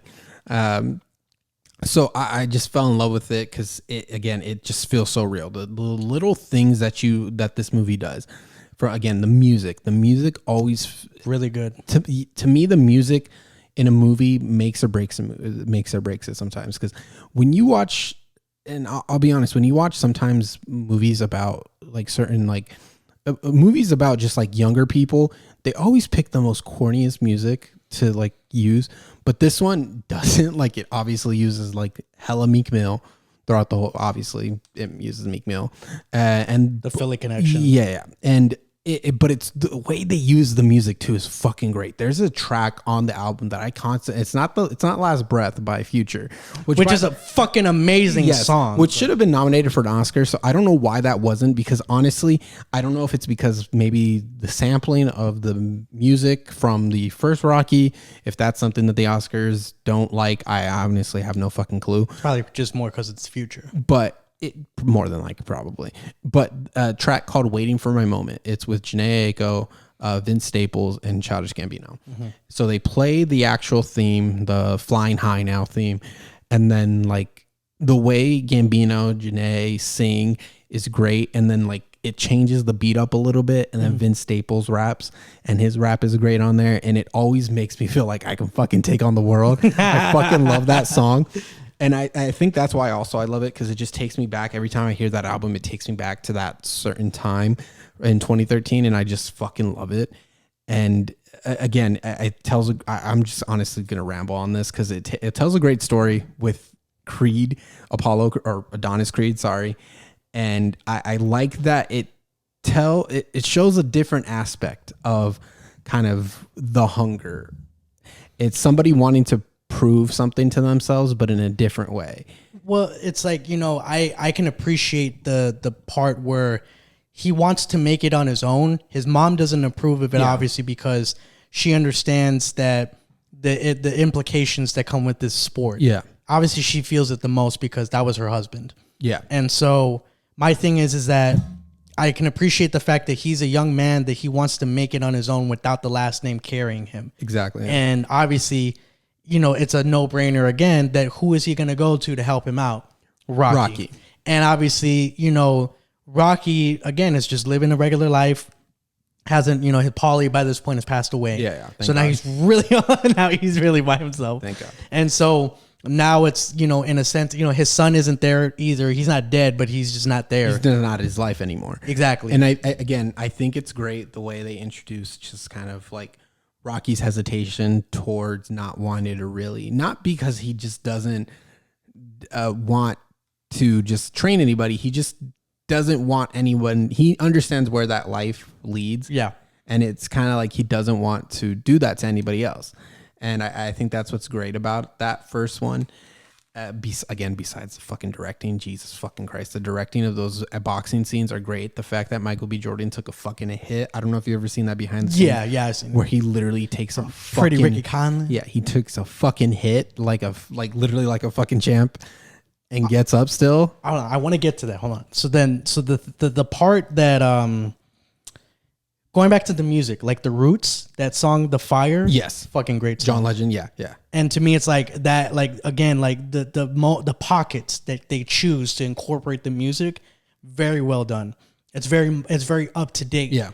And then, you know, even him, like the way he meets Tessa Thompson, very Adrian-ish. Yes. You know what I mean? It's very like the girl next door. Yes, And yes. she's deaf or partially deaf. Yeah. Yeah. And she does music and she has her own thing. And she, you know, obviously They finally give the women character. exactly. They finally give her something that that you can hold on to. She matters. And then going to, you know, when Rocky and him start becoming more of a thing, you know, I like the fact that, you know, in the beginning they start kind of just like slowly but surely, and they have the first fight, and that, to me, that one take where it's just that whole fight going back and forth between the opponent, which is a real fighter, and obviously, you know, Creed and Rocky's corner. That whole scene is shot so well. Yeah, it's one of the best just scenes period that I've ever seen. Yeah. Just how Ryan Coogler accomplished that, I don't know, but it's a testament to how good of a director he is, and that's just something that you just don't see that executed that well. No, very true. And what I like about it, storyline wise too, is again what you're talking about, how real it is when it, like, the relationship between Tessa and why can't I remember her name on there? Adonis. No, Adonis, but what her character's name, Tessa Thompson's character's name. Oh, for the life of me, I can't. Bianca. Thank you. So there, Bianca and Adonis, like, I think those scenes that they have together, they just slow down the movie, and I like that about it. They give you time to build up a relationship between them. Like that scene where they go on their first date, where she's like literally saying like, John, like, give me that John, like, yeah, I want, and like he's asking her all this lingo. Like, I love that scene because it takes the time to actually develop their relationship, right? And when they do get together and when they do have that eventual fight, it feels like, okay, like, great, like, awesome, we're actually getting something that doesn't feel a little like forced, or too good to be true. Like she doesn't, exactly, because like Adrian is like this shy, like she's the perfect type of woman, she doesn't talk, she doesn't, and she cooks and cleans, and it's just like, okay, she's not a real character though. But with this one, yes, they give Bianca a character, actual like goals in the movie, or like fears too as well, with her hearing loss. And I think that's what I like about it. It takes all the aspects of what made the first Rocky great, and like kind of the other aspects, the cliches, the little and twists them and does something unique with them again. Which again, like I understand again, the whole homage to Rocky. He fights, you know, he's getting a chance to fight the heavyweight champ of the world because basically of his last name. Yeah. And obviously he's the kid that doesn't deserve the shot. He's the underdog. Nobody believes he's going to go the distance. He has to prove himself. Exactly. And then eventually he ends up going the distance. He damn near almost wins the fight, just very like identical to Rocky. And, you know, my thing is that I appreciate the fact that they really did a very good job of paying respect to Rocky. They did they did what they needed to do to not only start this whole franchise again, but to also give a lot of fan service in a way. And I think that, to me, it's like just a great movie that I really don't have, like, the only thing I guess I could complain about is the magical cancer that goes away in the sequel. Because he doesn't have cancer anymore. You know, and he's fine. I was gonna say that for the end, but I'm so glad you brought it up. Literally on death's door at the end of the movie, and then he's like perfectly fine. Like, I know people, like, I know that can happen, but also at the same time, I'm like, come on, like, this motherfucker was like literally half dead at the end of the first one. Like, he was literally needing help to go up those stairs. By the way, I honestly fought tears when like that whole scene happened. You looked it up to see if Stallone was still alive? No. I was just fighting tears because like, this is sad. I was like, Jesus Christ! Like, I'm not gonna cry. I'm not gonna cry in front of people. Oh my God, that shit was funny. Okay, I mean, cancer is serious. I'm sorry. Yeah, no. But with all due respect, that was bullshit. Was like, no. I think they just did that just to kind of not to hold back the story. The way I kind of don't like the whole Adrian coma in the second one. that cancer stuff in this one is just kind of like they don't really do anything with it. So that's what bothers me. It's just kind of like, oh, okay, they're just doing it just to give Stallone something to do. Well, and I mean, Stallone wrote it just to give himself something to do, which I don't think he did, because he didn't need it, because obviously he has enough of a role. He needs to be there to be the guidance. He's the OG in a sense. I have to show this kid the way so then he can live what Rocky did. And to me, it's like I think the only thing that I wish they would have done a little bit more of was give the backstory to Apollo. Like you had mentioned earlier, I feel like Apollo, you know, this kid is just and I mean, and again, this is gonna be like a controversial type thing that I'm about to say. He's the bastard son. Yeah. He's you know, his dad had an affair with another woman, and you're the bastard kid that never got anything because you were never even known about. Yeah. And obviously, somehow, some way, the mom tracks him down in the group home, and you're the troubled kid that's just trying to take out your anger on the world, but you're really mad at your dad or whatever it is. Yeah. And it's just like that aspect of it. Like, I just feel like it would have been nicer to tell a little bit more about that, just because I think there's a lot of things that you could really relate to people. You know, the people could really relate to that aspect. And I think you could really do things for people that would have made it a better movie. But I mean, other than that, I mean, that's just like a very minuscule thing. Other than that, like, it's a great movie. I wouldn't change anything at all, really. No. And I think, to me, like I said, like, they have a good villain to an extent. Again, I don't know why, like, when you're a boxer, like, it's very rare you see a fat boxer, so he's out of shape, and he is a real boxer in real life, by the way. I think it's great too, because he plays that role just so well. And that's why sometimes, like, when I'm seeing like actual athletes like play just the roles, I'm like, why do they fucking suck?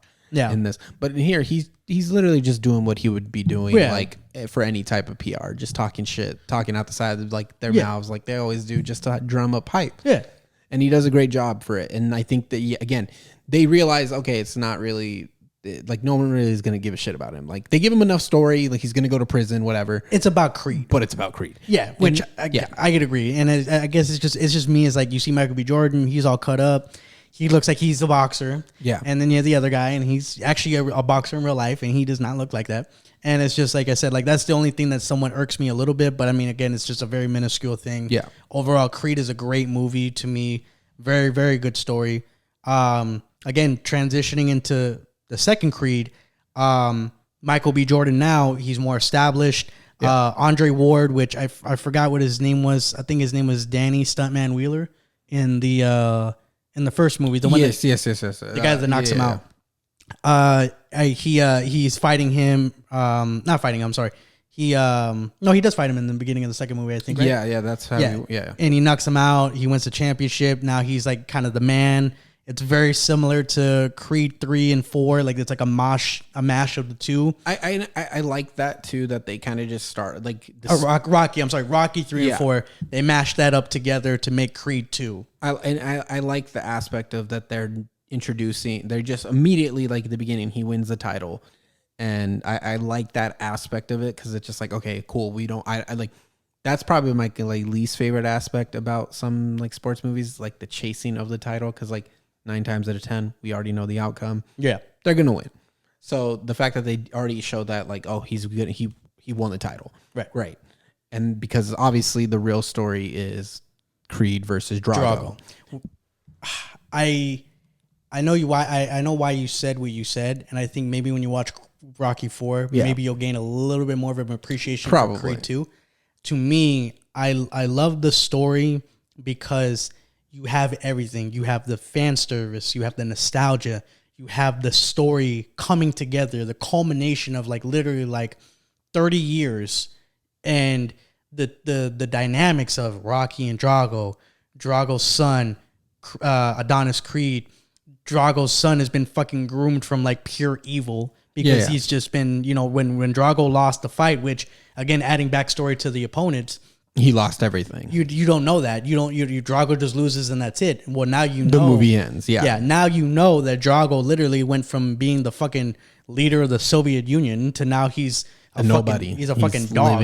He's living in slums. And I do like that aspect. So I'm excited to kind of just see that kind of. I feel like you're right. Yeah, I am going to kind of get him a little bit more appreciation for the second one because I'm not the biggest fan of Creed 2. Right. I think it's fine. I think it's also because I don't really like the directing in it. It's a little. It's there's nothing really to it. Like something about it just doesn't hit the same as that first one. I'm a big Ryan Coogler fan, and I think Ryan Coogler adds a lot of energy and a lot of just like kind of grit into his movies, and I think that's why I always appreciate it. This one, it's just a little too glossy for me personally, but I can see why you say that. Yeah. I think with this movie, what it does well is, like I said, it plays into the story so good that you as a fan, especially from the very first time that I heard they were making a Creed movie, I'm like, you have to get Drago in this shit. You have to. And I think that's what a lot of people were like immediately thinking. I'm glad that they actually waited to do that. Yeah. And because I think it would have hurt them too much to do it for the first one as opposed to waiting for the second one, because we need to understand who Creed is, who Adonis is, and the fact that they did take that time to understand who Adonis is and his issues and his problems, that the second one works well. And I actually do like that aspect of his story. Kind of getting his ass beat, him not doing it because he wants to prove something, him doing it out of revenge for a father he never met, essentially. Right.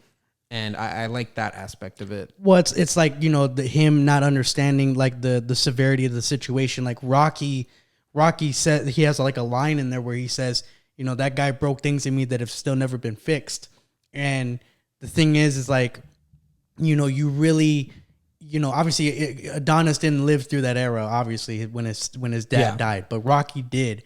So there's this dynamic where, you could see that, Adonis is trying to avenge his father, but in reality, it's just, again, more of the fact that because his dad wasn't there, there's a void, and that void has never been filled, and he's had to grow up and, become his own man. And now here's a reminder of, you don't have a dad. Yeah. And so, you know what I mean? It's like, and it's kind of what it, like, you don't like look at it like that, but that's really what it is. And he even has like Drago has a line where before the first fight, he has like, they're having the weigh-in. He's like, you're smaller than your dad was. And then it's like, you motherfucker. Like, you know what I mean? And it just sets him off. And then, again, it's kind of cool that they bring back the ex-wife in that scene where they're having dinner. Obviously, again, very similar to Rocky 3, he loses, gets his ass kicked. He has to go to rock bottom. And then once he, his daughter somewhat, helps him gain his composure again. And then obviously Rocky takes him to the fucking barren wasteland, which is again, very similar to Rocky 4. When you watch it, you'll see why I mean that. No, I already kind of know the comparisons. Like, it's like it shows like the rough training, kind of like we're not in this pretty gym and shit. You know what I mean? Like, and then obviously I like the training scene in this one better than I like in Creed 1, just because wild. I'm gonna tell you. I'm gonna tell you what. That's wild. It's because for me, it's like I like the way that he has to really dig deep. Like he has to like go to a place that he's never been before, and it's kind of scary because you're training fucking quads when Lord Snow's playing. That's better than get the fuck out of here, bro. Like when he's fucking outrunning the Mustang. You're telling me that's not fucking cool? When he beats the shit out of the guy and they have the tire in there, and then he has he's taking the fucking medicine ball to the abs, and he fucking throws up because he can't take it. It's no Lord knows. While like guys are like driving their quads, like I'm just saying. For me, like I said, I just really I fuck with the training scene a lot. I really do. Again, the ending is what you expect it to be. He struggles a little bit, but he ends up beating him. Very similar to the Drago and Rocky fight. Eventually he wins, and Drago goes back to nothing. But I think, again, this movie, I think where it falls is it doesn't do a good job of, I think, tying things in the end. I think that, again, the directing, you could tell it's a lot different. I think had, anybody else, like Ryan Coogler as an example, had he had done it, I could see where the movie would be very different in certain aspects, like especially explaining the fucking hellhole that Drago lives in. Yeah. Obviously, the aspect of, I think, Bianca and Adonis, whenever he gets his ass kicked and he's trying to find himself again, I feel like, they don't really give, how Adrian and Rocky had that in Rocky 3? Yeah. They don't really have that moment with each other. And They don't. I think that would have been a nice thing to have in there too. And I feel like, once Rocky kind of comes back into the picture because of the daughter being bored, it just feels too convenient to an extent. I actually like the fact that Rocky is not in a good chunk of this movie, honestly. Right. I think, and that's what I kind of like, but also dislike about the third one. The reason why, the third one, they didn't write off Rocky by choice. They wrote off Rocky because Stallone in real life doesn't want to be controversial. Yeah. Yes. Yeah. Controversy and shit like that, which sucks because I think if they wrote it in where he was in the movie, we'll talk about the third one right now. But yeah. Go on, sorry. And I just think, like I said, in the end, like I feel like the way that it ended and the way they just all tie together, it just wasn't the ending that I think it should have been. I do like the part, again, emotional aspect of it. Yeah. When Stallone at the very end, he goes and he visits his son. That's a great scene, yeah. Yeah, and he has the grandson there, and you could tell he gets choked up because right before he tells him, he's like, "You look just like his mom." Yeah. And it's kind of crazy because to an extent he does. And it's, to me, it's like a very touching moment, and I like that. And the thing is that, like, that moment is so good, it makes me forget that fucking Adonis is talking to his dad's grave. Yeah. The whole time, and obviously he avenged the loss. To me, it doesn't. I get it. Like I'm not judging anybody who doesn't know their father or anything like that. But like at the same time, like, dude, you didn't know him. It's not. It's not that deep. Like, it's deep, but it's not that deep. I guess it's just kind of like I get. You grew up in a nice house. Yeah. Nice cars. Yeah. You had to win it back though. Yeah, but keeps my Mustang right here. Yeah. So whatever. Yeah. I'm just saying, for me, it's like I there's a lot to like. Fuck are his brother and sister? Like they mentioned them in the third one. They don't exist, bro. No, they mentioned him in the third one. I know, but I mean, it's like technically, again, he's supposed to be the bastard child. Like, yeah. You don't have nobody. It's I'm trying to see Creed 4 where it's Creed versus Creed. That would actually be kind of dope. Actually, I'm trying to see Clubber Lang come back. I'm just kidding. Clubber Lang's son. Yeah, but like my thing is just like I said with Creed 2, again, the Drago is what really drives it home. Again, like I feel like the ending and just little aspects of the stories could have been told better, executed better. Yeah. Again, Ryan Coogler maybe could have made a difference. I don't know. He produced it, but but being a director is a whole different thing. Yeah. And I think, like I said, it's definitely not a bad movie whatsoever. It's definitely it's higher in the discography for me. But now we have to get to the most recent, which is Creed 3. And I feel like they're fast forwarding it a lot. I think part of it is because Michael B. Jordan doesn't want to do these movies forever, which I get. I mean, yeah, because realistically though, how many there's obviously what's the lifespan of a boxer? I mean, there's 6 Rockies. I'll tell you that. Rocky. Yeah, but that was before people. Nowadays, everyone's like, I want my movies to feel real. I'm like, shut the fuck up. Like, just shut the fuck up for a second and just let silliness be in movies again. Jesus fucking Christ. Let the kids be kids. Like, not everything has to be fucking dark and serious. Like, we can watch some fucking stupid shit and it'll be just as great as that serious shit.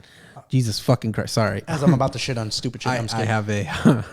Sorry, go on. Yeah, that's coming from the guy that loves wrestling, No, but what I'm trying to say is that's what I mean. Like, silly shit. I don't give a fuck. Like, I want silly shit in movies. Like, give me silly shit. Give me Rocky 7, him fucking fighting a motherfucking senior citizen. I don't give a fuck. Yo, imagine that. Imagine it's a retirement home fight. Yeah, fuck it. I don't care. I'd be mad. Bum fights. Yo. Yeah. I'll just say that should be funny. Yeah. No, I think with Creed 3, to start off with, now where it's just about Adonis. Yeah. Rocky's 100%. not involved whatsoever, again, because of outside reasons. He's focused on his family. He has a daughter and she's a little bit more grown now. And she's knocking people out. At school, yeah. I was like, what the honestly, at her deaf school. Yeah, it was a funny scene to me because I don't know, by the way, before we really get into it, the directing, I think Michael B. Jordan is a great director for his first film. I think he does something really great.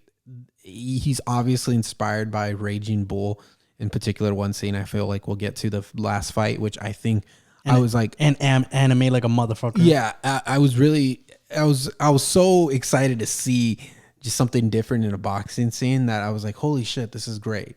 But overall, again, just before we get into the whole story, I think it's a great directing story wise. It's a little flat for me on some parts, and more so with why can't I fucking Jonathan Majors? What's his character's name on there? Fuck, I can't remember. I already forgot about it too. It's something nice, It's something just super simple. It's like fuck. We'll fact check it later. Either way, the story not the greatest. I think honestly, personally, I would have seen more Jonathan Majors than Creed, Michael B. Jordan, because I feel like it's not his movie, and I think that's where it kind of like loses it. But go on. Which I agree with.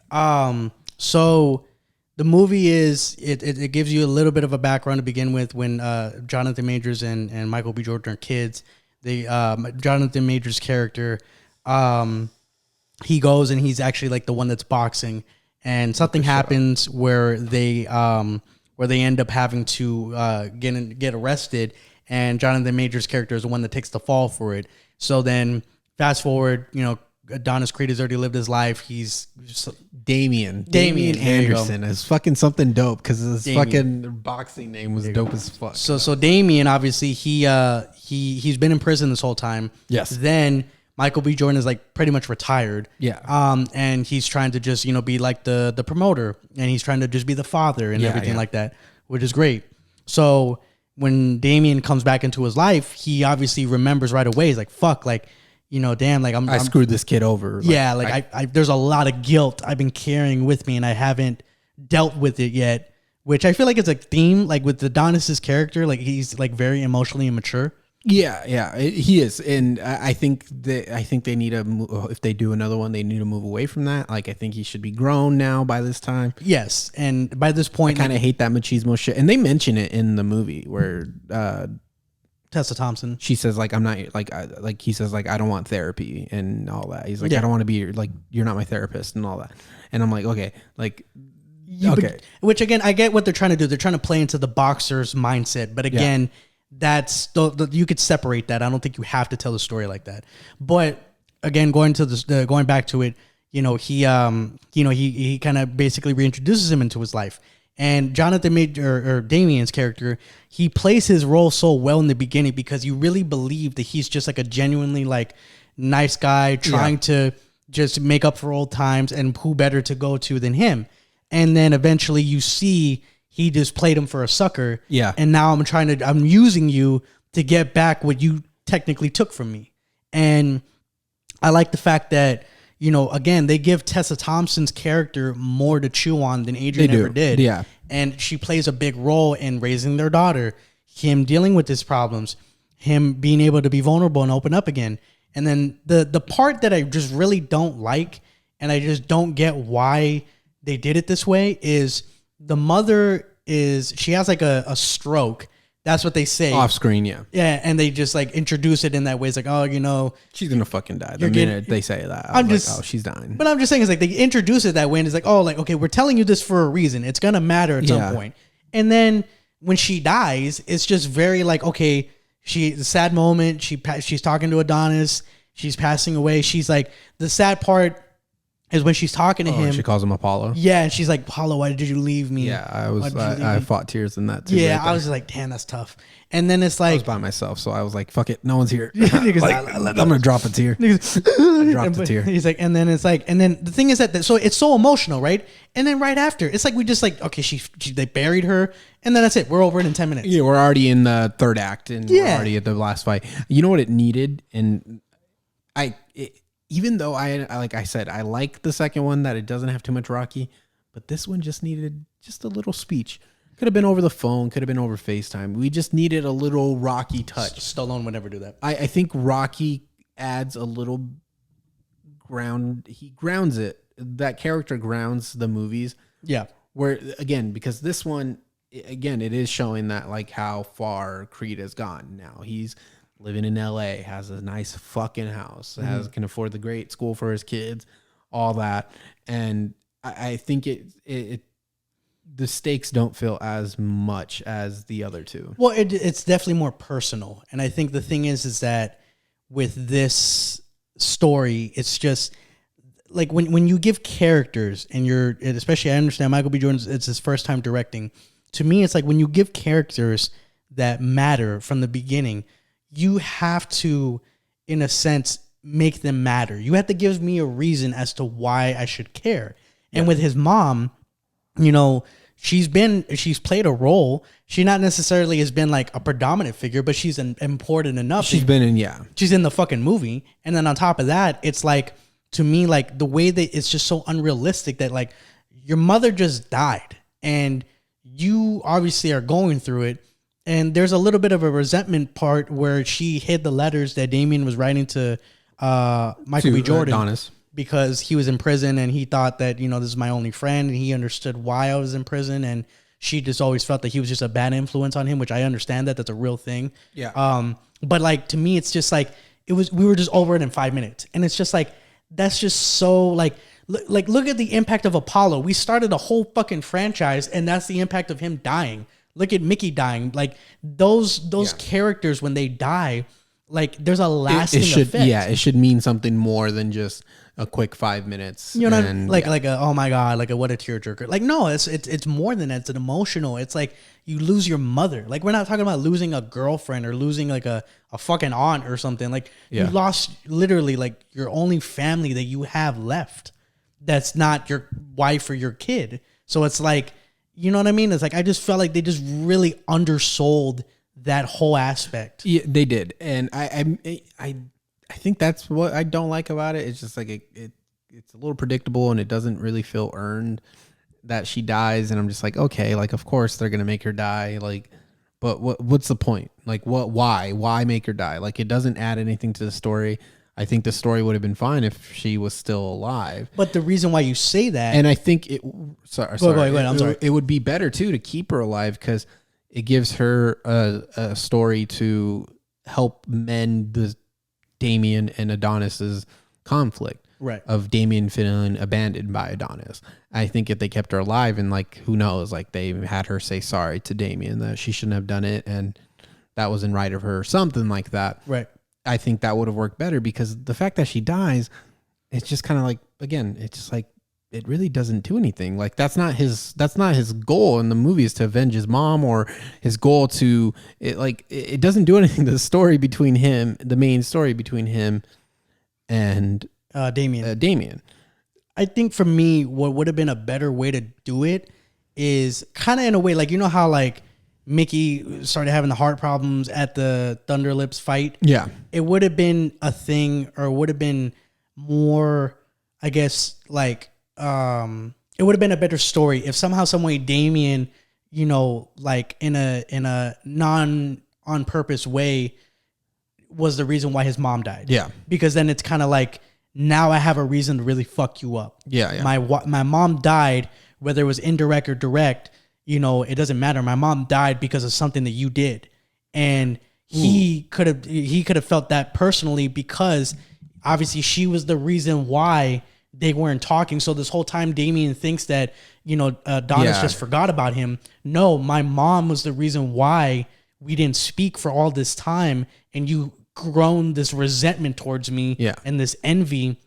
And it was all because of that woman's, you know, actions. I think if it would have been told in that way, that would have drove the story better. It would have drove the conflict, and not for nothing, it would have even made Jonathan Major's character, in my opinion, even look more like not evil, but just more like that's the antagonist. That's the problem. Was built like a fucking truck. What do you mean he didn't look like it? No. I mean, just as a character, not the look. Like, Jesus fuck, that man is. I tell you what, bro, is gonna fuck people. I don't know what his workout is, but I got to do that shit, because that motherfucker was jacked. Honestly, it's steroids, but that's all of Hollywood. I'm just saying, anyone who says it's not is ridiculous. I'm just saying he's fucking jacked. Motherfuckers. I give credit. They're gonna tell you the whole like, I just ate brown chicken, or I just ate brown rice and chicken the whole time. I'm like, that and a little bit of steroids too. Like, huh?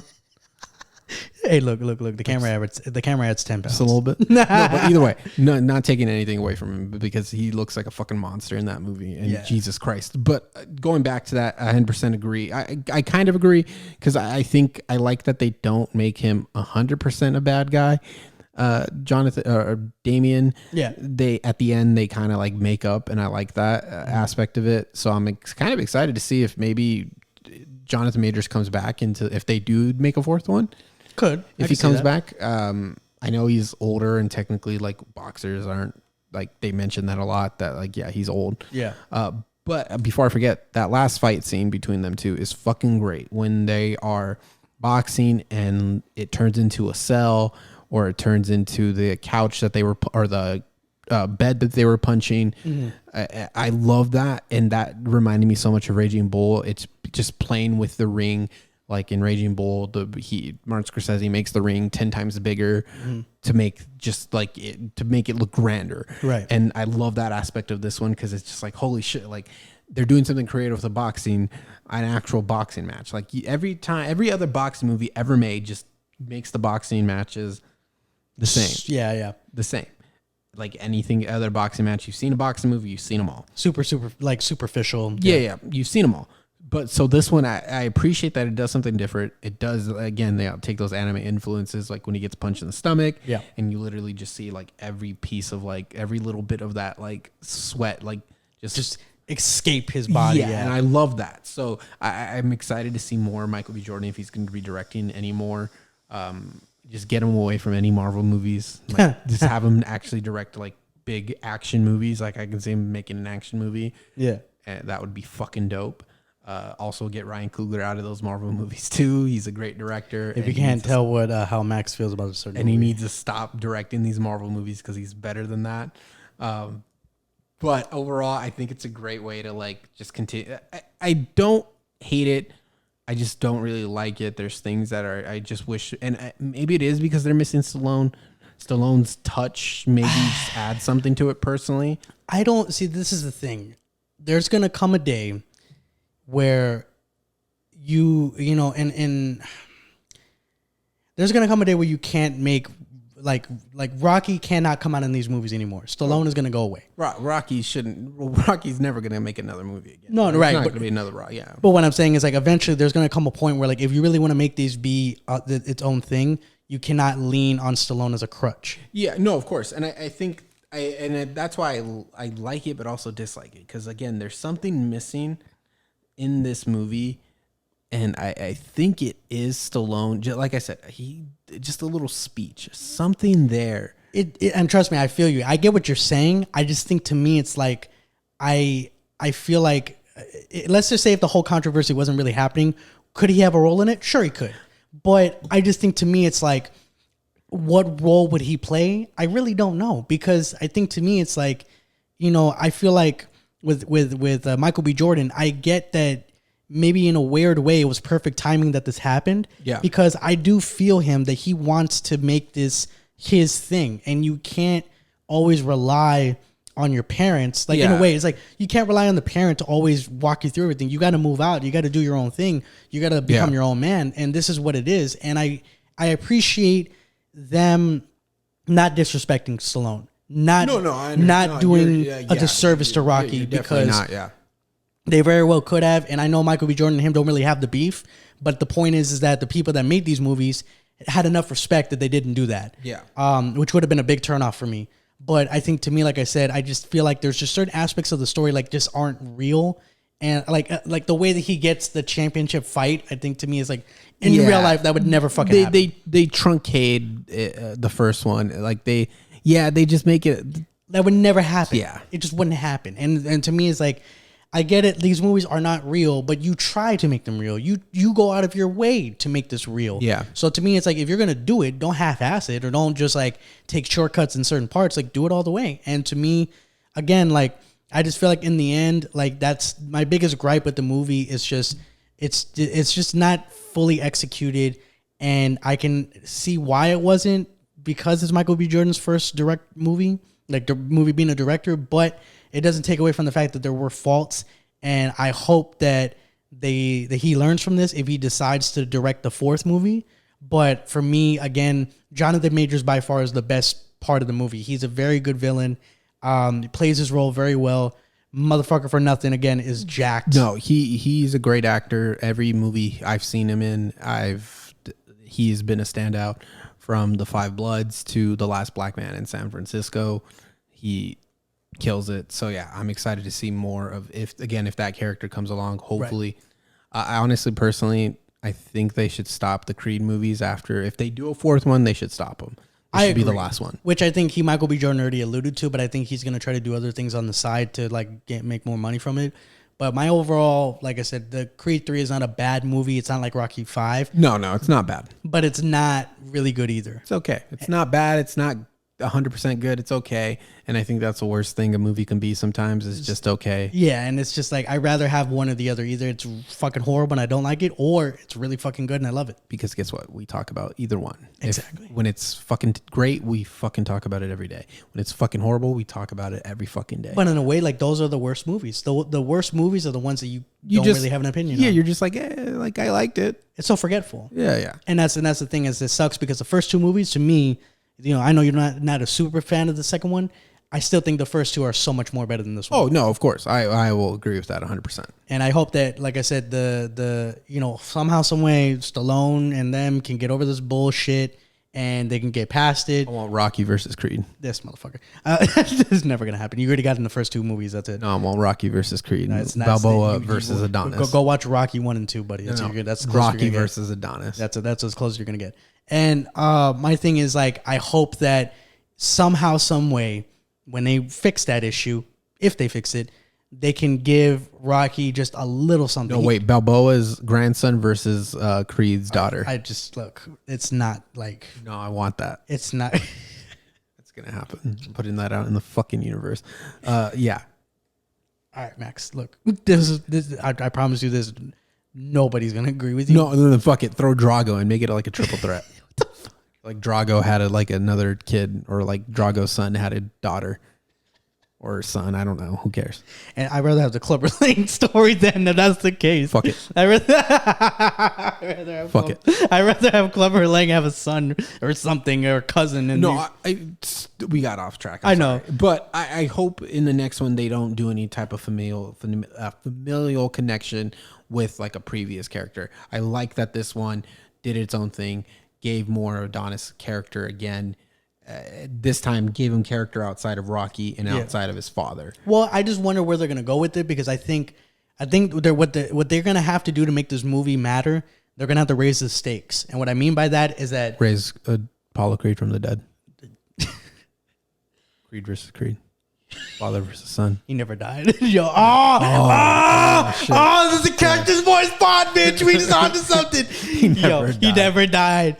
That fake body in the morgue. Faked his death. It wasn't him. Oh, this whole time that would be a gut punch. That would fuck everything up. That would be so bad. That would be bad. Sorry. It's okay that we're not writers. Sorry. Anyways, no, I think to me, like I said, what they have to do is that they have to raise the stakes. So to me, it's not enough like that the mom died because clearly that didn't mean anything. I'm just saying. Look, Stop. if you look at the way it's going, listen, Stop. hear me out. Stop. This was his Rocky 5. Stop. This was his Rocky 5. Stop. This was his Rocky 5. Stop. What happened to Rocky 6? Stop. I'm just saying. If they get rid of Tessa Thompson, that's a waste of a great character. Maybe she's completely deaf. Maybe that's what it is. Maybe she's not dead. Maybe she's just completely deaf. I don't know. I'm just saying, look, this is my point. Okay. I feel like to me, if they're gonna make this movie better and they're gonna make me care about it, the villain has to be really good, and number two, you have to raise the stakes. You have to give me something that is like, fuck, damn, that sucks. Like that really like something has to happen, and I feel like for me, that'll be the best way to end this series and to just bring some finality to it, because at that point. Now we're beating a dead horse. And I think to me, you kind of fucked it up with this movie that you didn't really give a lot for me to chew on. So now in this next movie, there should be a lot more fleshed out things. I feel like we did the one mulligan in a sense with Michael B. Jordan's first direct movie. And now we're going to, hopefully learn from our mistakes, and we'll see what the next one will be. Did you hear that apparently they're developing a spinoff of goddamn a spinoff of the spinoff about his daughter? And honestly, yeah, sure, why not? I guess if the story works, that's fine with me. I know there's gonna be fucking stupid like incel people, racists who are like, oh, why does everything have to be about a woman? It's like, just shut the fuck up. You Just shut the fuck up, people. I'm at the end of the day, I'm down. Stop bitching. I'm down to watch whatever. I really don't care. I have no biases. Yeah. It could be whatever. It could be a woman-driven movie. It could be a Progressive. a woman. Look at the Cactus Boys podcast. Oh my god, progressive. And it could be like fuck. It could be a woman's like empowerment movie. I'm all for that. It's just you have to give me a reason to care. You have to give me good characters. Give me a good story. Give me a good, just like fleshed out like thing. Just like with all these movies that we talked about. Simple.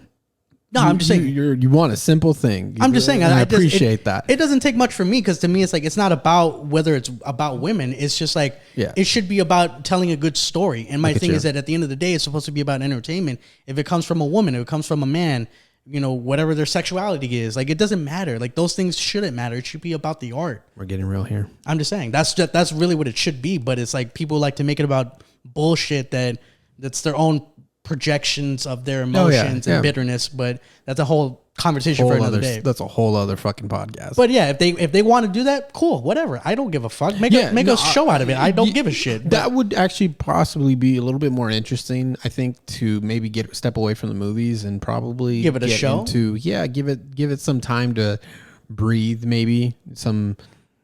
I think after a while now, like they're getting predictable. Oh yeah, of course. But I mean, I think.